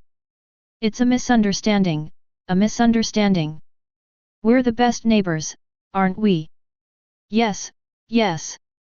Jin smiled ingratiatingly, then quickly changed the subject, but speaking of which, Naja, why are you wearing the detector? A new type of detector was visible on Naja's eyes. This is Rick's detector, I'm just wearing it for fun.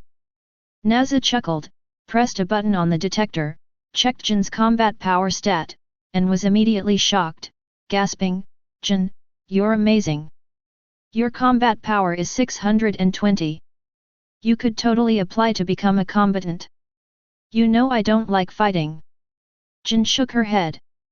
Beep beep. Immediately afterwards, when Naza checked Bardock's combat power values through the detector, her fat face was filled with endless horror, and her pupils were filled with bright red blood vessels. Naza's body trembled violently, her large face filled with disbelief. Combat power 15,000. Naza stammered. Hey? Really?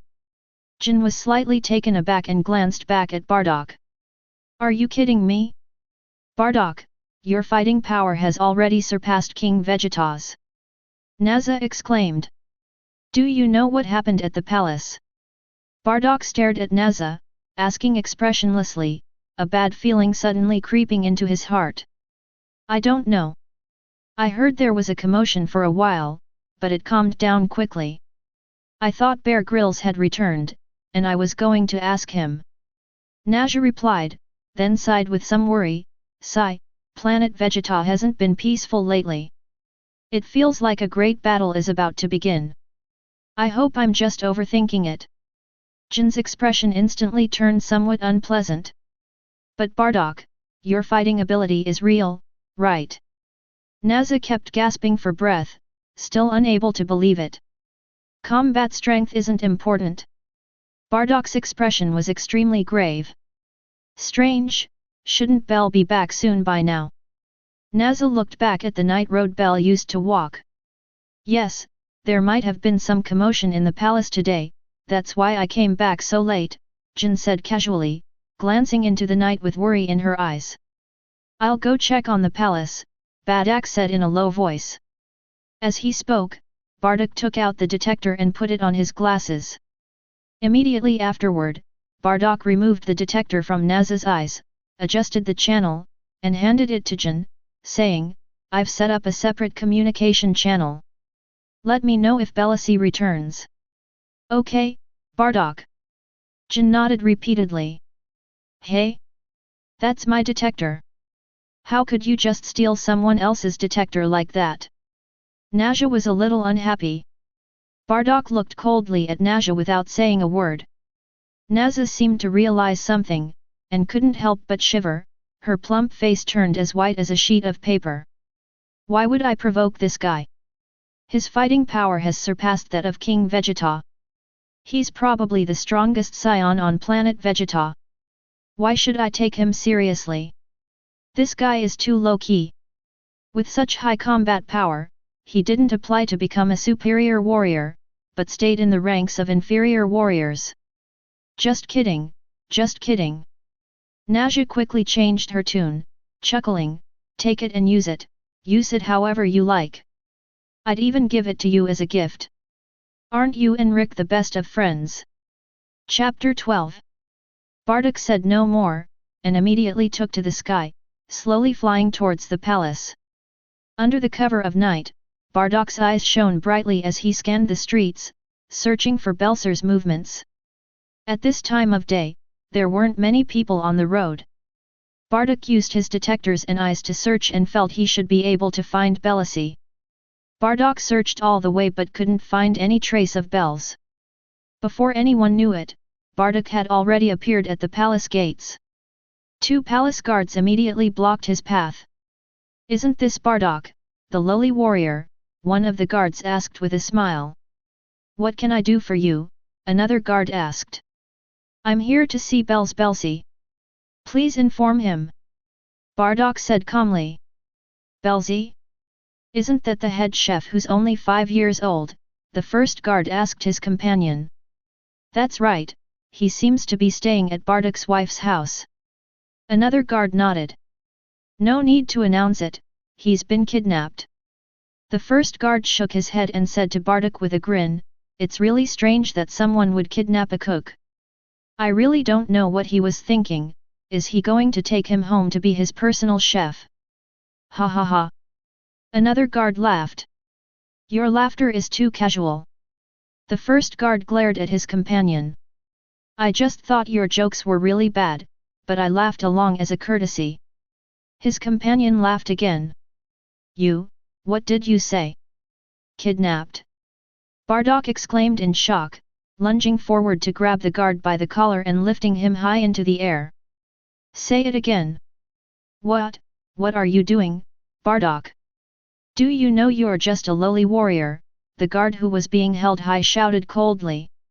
"Let him go," his companion shouted angrily, stepping forward and delivering a hard punch to Bardock's back. Bardock took the punch head-on, but acted as if nothing had happened, turning around to glare coldly at the guard.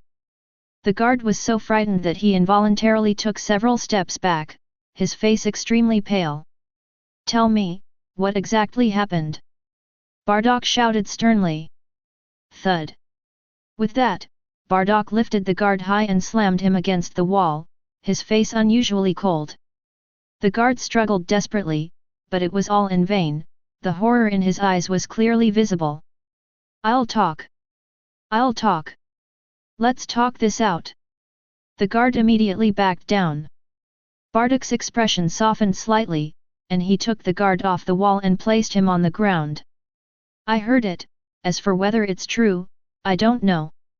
The guard wiped the cold sweat from his forehead and hurriedly explained, "I heard that Belusi was kidnapped by an elephant and a little blue-skinned girl. I have no information on them." "An elephant?" Bardock was taken aback, then asked coldly, "What kind of elephant?" "The pink elephant, to be precise, a human resembling an elephant." "We don't know which planet they're from," the guard explained. "The other one is a blue-skinned girl, who looks a bit like a little girl." "How long have they been gone with Beryl?" Bardock asked in a low voice. "It's been 5 or 6 hours already," the guard replied truthfully, wiping his sweat. What did you say?" 5 or 6 hours ago, we've already flown out of the galaxy where our planet Vegeta is located." Bardock was both shocked and furious, and once again stepped forward and lifted the guard who had spoken high into the air. The companion was so frightened that he trembled and couldn't say a word. "Why are you only telling me now?" Bardock asked coldly. The 2 guards wanted to cry. "You're only asking now? Damn it! Who is Belser's superior?" Bardock suddenly felt that the 2 guards seemed somewhat innocent, and quickly asked. "Is that Lord Gara, the head chef?" one of the guards said thoughtfully. Yes, it's him, the head chef, Gara." The guard, held high above his head, nodded repeatedly, pointing to a spot in the moonlight. "His home is over there." Bardock put the guard down again, turned and left, flying towards the Grawl family's territory. Watching Bardock's departing figure, the 2 guards breathed a long sigh of relief. "Is that guy really Bardock?" the first guard asked, still incredulous. "Yes, you're right. His companion rubbed his eyes and nodded. I was pinned against the wall by him just now. I felt like all my strength was gone, which means his fighting ability far surpasses mine. The first guard was pale and stammered. Isn't this guy being too low-key? He's clearly already a top-tier soldier, but he hasn't applied for it. Cold sweat trickled down his companion's forehead. I'd guess his combat power is at least 8,000 or higher, the first guard said in a deep voice. 8,000? That's truly top-tier warriors. His companion's eyes widened, his expression unusually grave. Bardock easily found the house of the head chef, Gara, and knocked loudly on the door. Crunch! Grana opened her front door, rubbed her sleepy eyes, and saw Bardock standing in the doorway. Somewhat puzzled, she asked, "Who are you? What are you doing in my house so late?" "You're the head chef, Gara." Bardock frowned, scrutinizing the other man with a cold expression. Jella was a middle-aged man who looked somewhat unkempt, was slightly overweight, and had a small tuft of beard. Small eyes, bulbous nose, thick lips. He's clearly the kind of villainous character, he's not very likable. "That's right, I'm the head chef." Jella nodded, shaking her head. "You should know about Bel, right?" Bardock suppressed his anger and asked coldly.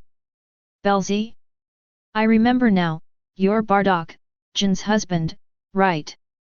Gra's eyes lit up, and he immediately came to his senses. Bardock remained silent, which was taken as tacit agreement. "I was just about to tell you, something happened to Bel today. I was planning to go talk to Jin, but then King Vegeta asked me to cook for him to entertain Mr. Dodoria, his distinguished guest." Gra, being rather shrewd, quickly figured out Bardock's purpose and immediately said with a smile, "Those two guys who kidnapped Bel went too far. Not only did they kidnap Bel, but they also packed up all the delicious food Bel had just cooked and took it with them." "Tell me in detail, who exactly are they?" Bardock asked coldly. Jella had no choice but to tell Bardock everything he knew in detail. Bardock's brows were furrowed tightly. What Gara said was almost identical to what the two guards had said. "I'm so sorry about this. I should have told you beforehand." Jella gave an awkward smile and quickly apologized. Bardock's expression softened slightly. The head chef has already made his point so clear, it would be inappropriate to take action against him now. "But, Belzi isn't your engine's child, is he?" "I remember he's Patai's," Gara said with a smile. "If he were your biological son, I would have told you immediately." These words, once spoken, felt like a needle piqué to Bardock's heart. It hurts so much. Bang! Bardock's eyes turned cold, and he delivered a side kick that struck Gara in the stomach. Chapter 13. Awoo! Jella let out a scream, his face convulsed and contorted, and his body flew backward. Boom! Jella's body passed right through the wall behind him, darting out and tumbling over a dozen times on the ground before finally coming to a stop. Bardock, his face cold, immediately flew to Gara's side and patted his rough face. "Bardock, let's talk this out, why did you suddenly attack me?" Gra winced in pain, feeling as if his whole body was falling apart. Grala was merely a head chef with virtually no combat ability, comparable to Belser in strength. How could he possibly be a match for Bardock? Therefore, when Gara first saw Bardock appear, he knew that Bardock was a combatant, so he spoke to him rather politely. However, Jella insisted on saying one last thing. "If I don't tell, I won't get beaten up. Where are that elephant and that little girl's spaceship? Which direction did they fly in?" Bardock asked, patting Glur's cheek. Jella quickly shook her head, saying somewhat fearfully, I really didn't know. Those two knocked Belser's men unconscious, and by the time they woke up, the elephant and the little girl had already taken Belser away." Bardock looked up at the pitch-black night and the starry sky, remaining silent. "I've told you everything I know. Why can't we talk things out instead of resorting to violence? Fighting is wrong." Although we are a nation of warriors, some things can be resolved amicably. Gra said hastily and cautiously, her eyes filled with fear. How did you get injured? Bardock stood up and glanced down at Jella. Ah! I accidentally flew out while I was sleeping, Gra replied immediately, her eyes darting around. Humph! Bardock snorted coldly, knowing he wouldn't get any more valuable information, and immediately took to the air and returned home. Then, Bardock told Jin everything he knew in detail. Upon hearing the news that Beryl had been kidnapped, Jin's mind went blank, her body went limp, and she almost collapsed to the ground. Bardock quickly stepped forward and helped his wife up. Belzy has been kidnapped? Who are they? Jin's pretty face was deathly pale, her eyes filled with worry. Bardock shook his head gravely and said in a deep voice, I'll go to the palace again tomorrow to inquire further. Who are they? Why did they take Beryl away? Jin's voice choked as she spoke. Perhaps they've taken a liking to Beryl's culinary skills and want to bring him in as their private chef. Bardock guessed. The universe is so vast, why must we make a child under 6 years old a cook? Jin asked, her eyes brimming with tears and indignation. Bardock remained silent. Was it done by Frieza's men? Jin asked again. That's possible. I'll ask Frieza's men when it's light. Bardock nodded. Today is Belsa's birthday. Can we celebrate his birthday before taking him away? We haven't even acknowledged him yet. Jin wiped away her tears. Bardock didn't know how to persuade her, so he just hugged his wife tightly, turned his head to look at the table full of delicious food, but had no appetite at all. The birthday cake displayed in the food court looked all alone at that moment. Universe 10, Planet Rumsey. Whoosh! Whoosh! With 2 streaks of light flashing by, Chris and Rumsey landed on the planet's surface. This kid can really sleep. Rumsey glanced at Belle on Kirsty's shoulder and the tail wrapped around Kirsty's arm, and couldn't help but snort. Keith gently placed Belser on the lawn and asked Rumsey, should we wake him, Lord Rumsey? Wake him up. Rumsey nodded. Smack! The crystal ball in Chris's hand was aimed at Belsa below, radiating a star-like brilliance that quickly enveloped him. Beryl slowly opened his eyes, immediately got up from the ground, and scanned his surroundings. To his surprise, Belser discovered that he seemed to have arrived in the realm of the gods of destruction. How long have I been asleep? Kid, welcome to the realm of the god of destruction. Rumsey grinned. From today onwards, you're my cook. Tell me, besides the dishes you made in the palace, what else can you cook? Beryl rubbed his head, then immediately looked around, his expression turning grim. Did you only bring me back? Bercy asked in a deep voice. Otherwise what? Rumsey snorted. Wasn't I clear enough before? You're from Universe 7, in principle, I can only bring one of you. You also said, that soon, Frieza's army might destroy our planet Vegeta. Belsi clenched his fists tightly, Jin's smiling face and kind features flashing through his mind, and his body trembled violently. What's it to me? Rumsey scoffed. I'm the god of destruction, you think I'm a philanthropist? Do you expect me to save your planet for you? You've gone too far. Belsi became even more agitated, shouting angrily, I said I'd come with you, but at least let me go home and say goodbye to my family. Humph, if you want to go home to find your mother, who knows how long you'll dawdle. I can't wait that long, Rumsey rolled his eyes and said coldly. You. Belsi's voice grew increasingly agitated and chilling.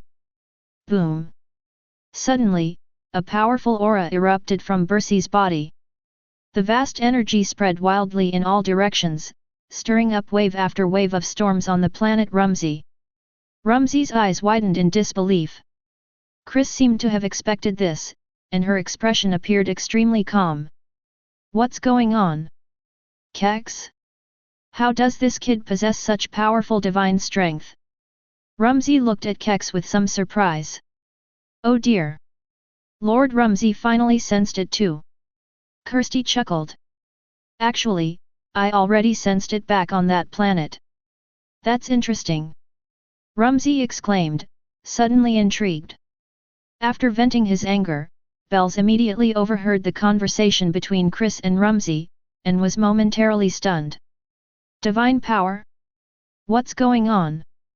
Am I cultivating divine power? No wonder my combat power stat isn't increasing much. Because the detectors could not detect divine power. Kid, try attacking me with all your might. Rumsey waved at Belsey, wiggled his elephant trunk, and his eyes were full of provocation. Chapter 14. Beryl had long disliked the elephant, so without hesitation, he rushed forward and delivered a powerful punch to Rumsey. Smack! Rumsey lightly raised his hand and caught Beler's punch with just one finger. Not bad. Rumsey sensed the force of Belsey's punch. Converted to your Saiyan power levels, that punch just now was at least 1,000,000 in power. Bersey's eyes widened, and he quickly jumped back, putting some distance between himself and Rumsey. The difference is just too big. As expected of a god of destruction. Wait a minute, this elephant is saying my fighting power has reached 1,000,000? Thinking about it carefully, that makes sense. If I were truly cultivating divine power, reaching a level of 1,000,000 would be perfectly normal. No wonder I always felt so powerful. Rumsey didn't press the issue with Bells, but turned to Kex again, asking, Kex, what's going on? How could this kid possibly have cultivated divine power? I remember on that planet called Planet Vegeta, I didn't sense any other people with divine power. Oh dear, to put it simply, Belser is the type who was born with a divine physique. Kex once again held the scepter and scanned Belser's body through the crystal ball. Belsey. Bersey was speechless. Why did you use that thing to scan my body?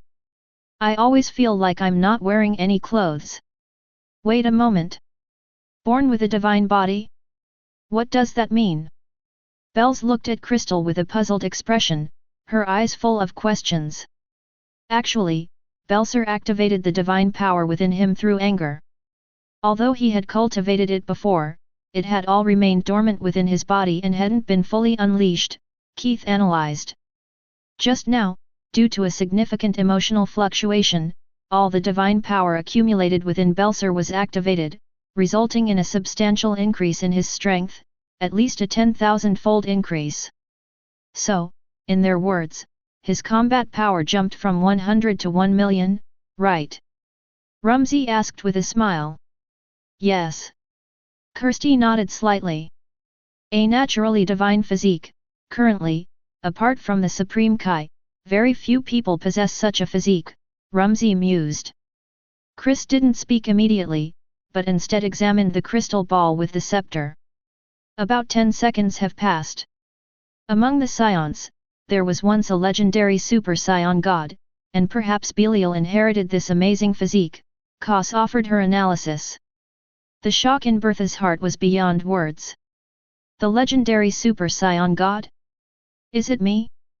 Bersey felt that happiness had come too suddenly. Am I actually the legendary Super Saiyan god? Is he the child of that legendary Super Saiyan god? Rumsey asked again.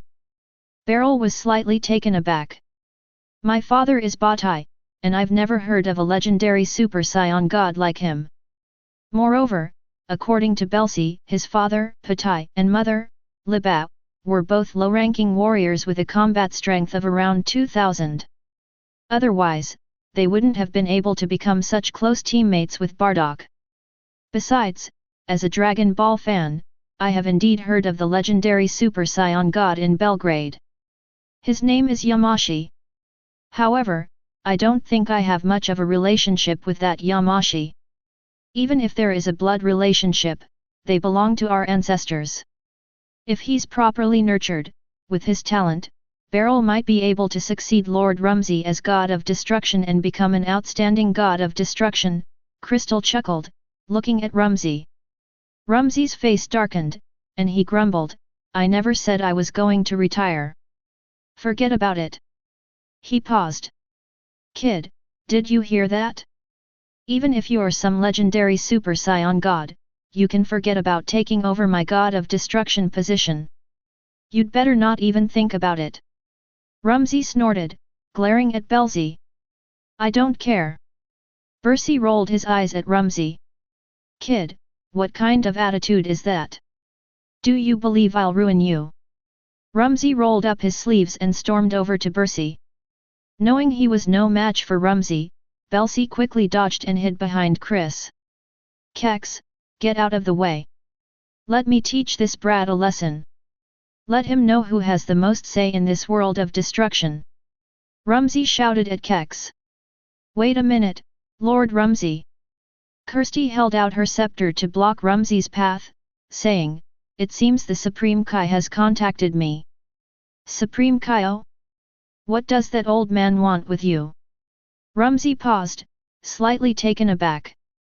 Without saying a word, Crystal immediately contacted the Supreme Kai through the crystal ball in the scepter. Hello, Lord Gvuz, it's been a long time, Kes greeted politely. Lady Kaus, as I mentioned before, I've reached retirement age, so I'll be applying for retirement in a few years. The voice of Supreme Kai Gaozu came through the crystal ball, tinged with age. Last time I asked Lady Kaus to help find a suitable Supreme Kai for an internship. I wonder how the search went. Oh dear. I forgot, I'm so sorry, Kirsten replied apologetically. Haha. I knew it would be like this. Jeeves laughed heartily, so I found a suitable successor among the several Supreme Kais. The reason I contacted Lady Kaus was to tell her that we don't need to ask her for help in finding a trainee Supreme Kai for now. Very well, it's best if Lord Gvaz can find a suitable candidate himself. Keith nodded slightly, and as she said this, she suddenly noticed that Rumsey was giving her a series of winks. Chris was slightly taken aback. Immediately afterwards, Keith saw Rumsey point behind her. When Kes turned her head, she saw Belisy hiding behind her, and her eyes lit up instantly. Rumsey gave Chris another knowing look. Crystal understood, nodded slightly to Rumsey, and immediately changed her tune. Oh dear, Lord Gwas. I was just joking. Actually, I've already found a very excellent successor for the Supreme Kai. Hey? You've already found it? Gvaz was taken aback, unsure how to respond for a moment. Hey, Supreme Kai, you can have your disciple compete with the person Kaus found. Whoever is more suitable can be the Supreme Kai. Rumsey immediately chimed in, shouting loudly at the crystal ball. Chapter 15. Lord Rumsey is here too. Gvaz chuckled awkwardly, but this is a good idea, I think it's feasible. Then, we'll go find the Supreme Kai in a few days and bring him to you, Crystal suggested. Okay, it's decided then. Gvaz readily agreed. The call ended there. After ending the call, Kirsten looked at Rumsey with some confusion, wondering why he had done that. Bersy remained silent. So this elephant wants me to become the Supreme Kai of Universe 10? If that's the case, then my competitor should be that guy named Zamaz. Should I become the Supreme Kai? After careful consideration, Belsi decided that becoming a Supreme Kai was also a very good choice. Because the Supreme Kai possesses many special abilities. First, instant teleportation. Once you master teleportation, you can immediately return to planet Vegeta and take Jin and Bardock to a safe planet. Wait a minute, I'm a Supreme Kai now, what do I have to fear from Frieza? Daring to act arrogantly in front of me, I'll wipe him out. Secondly, there are the Badara earrings, which are combination earrings. Even if I don't use this earring myself, I can give it to Goku in the future. In addition, the Supreme Kai also possesses a time-space ring, allowing him to travel through time and space. However, it seems that one can only travel to the future, not back to the past. But none of that matters, as long as I can travel through time. In addition, the Supreme Kai possesses a rather special crystal ball. Although it is not as powerful as the crystal ball on the Angel's Scepter, it still has unique abilities, allowing him to view a vast amount of information. In comparison, what does the God of Destruction have? Aside from possessing formidable strength, there doesn't seem to be anything special about him. Having great strength is something you can achieve by practicing diligently. So Belsai thought about it carefully and realized that if he could become the Supreme Kai, it would definitely be of great benefit to his future development. I'm determined to become the Supreme Kai. What is Lord Rumsey thinking? Keith asked. I don't know why, but I have a bad feeling about Guas's retirement. Rumsey wiggled his trunk and said in a deep voice, who knows what kind of Supreme Kai he'll choose as his successor?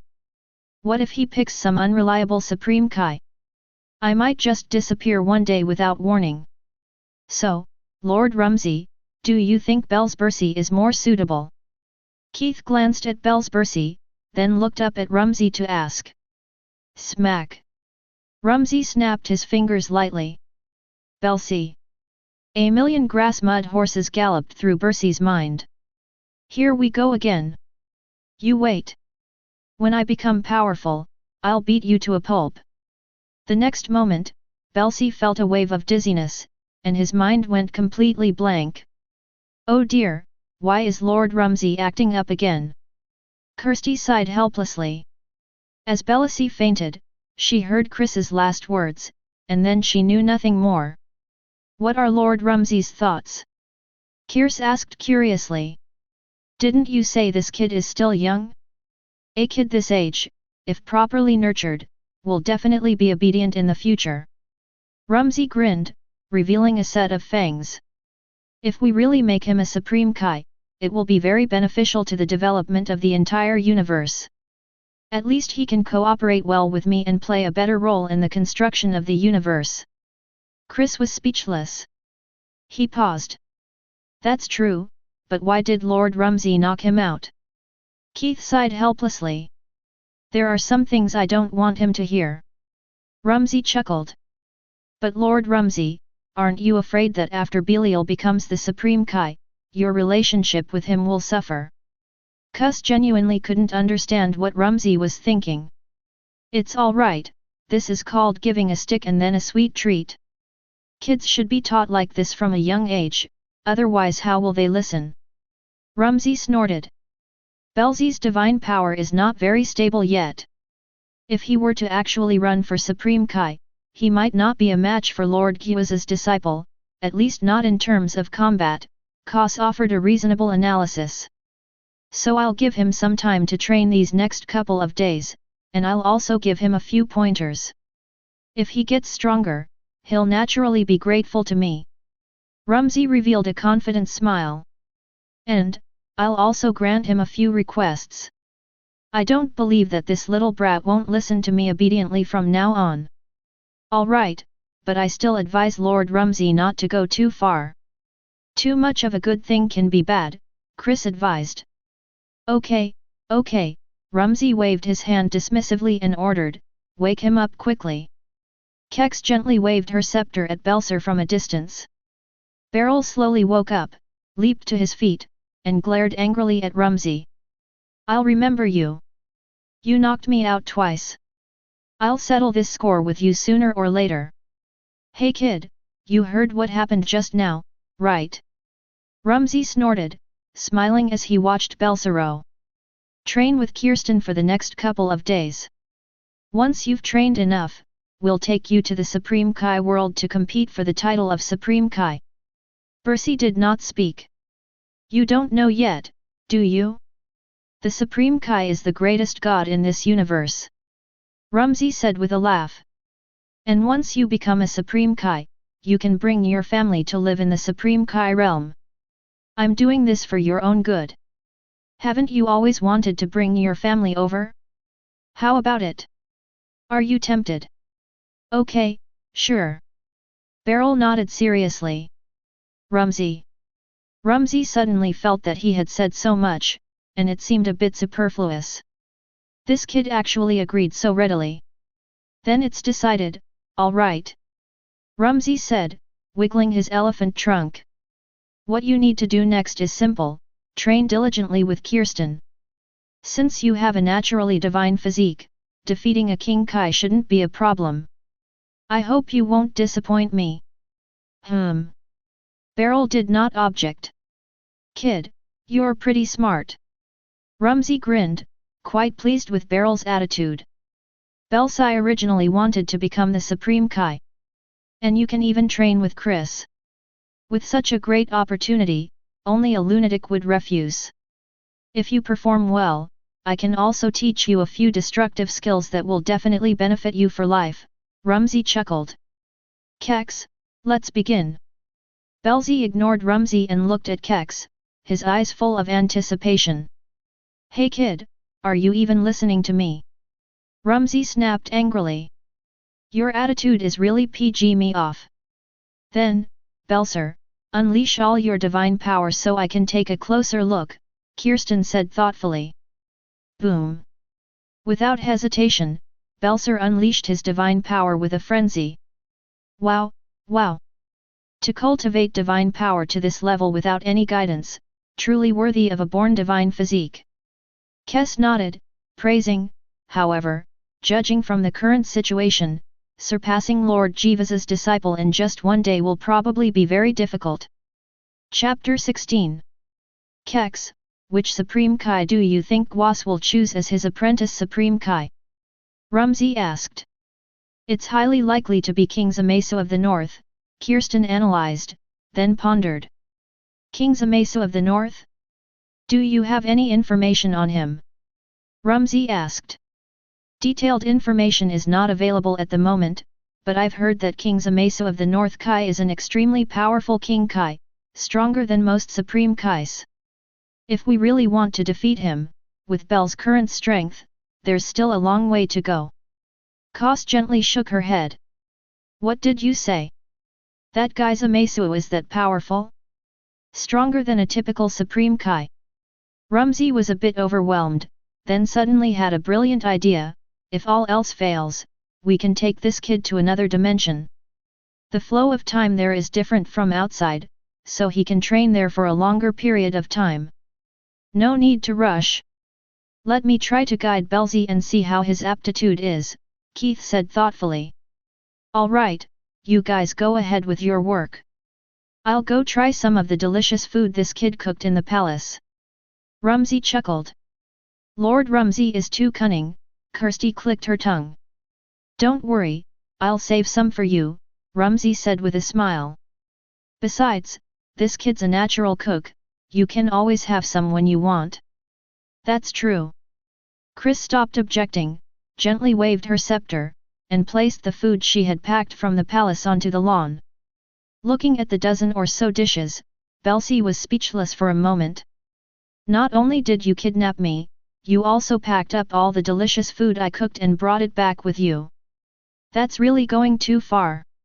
Rumsey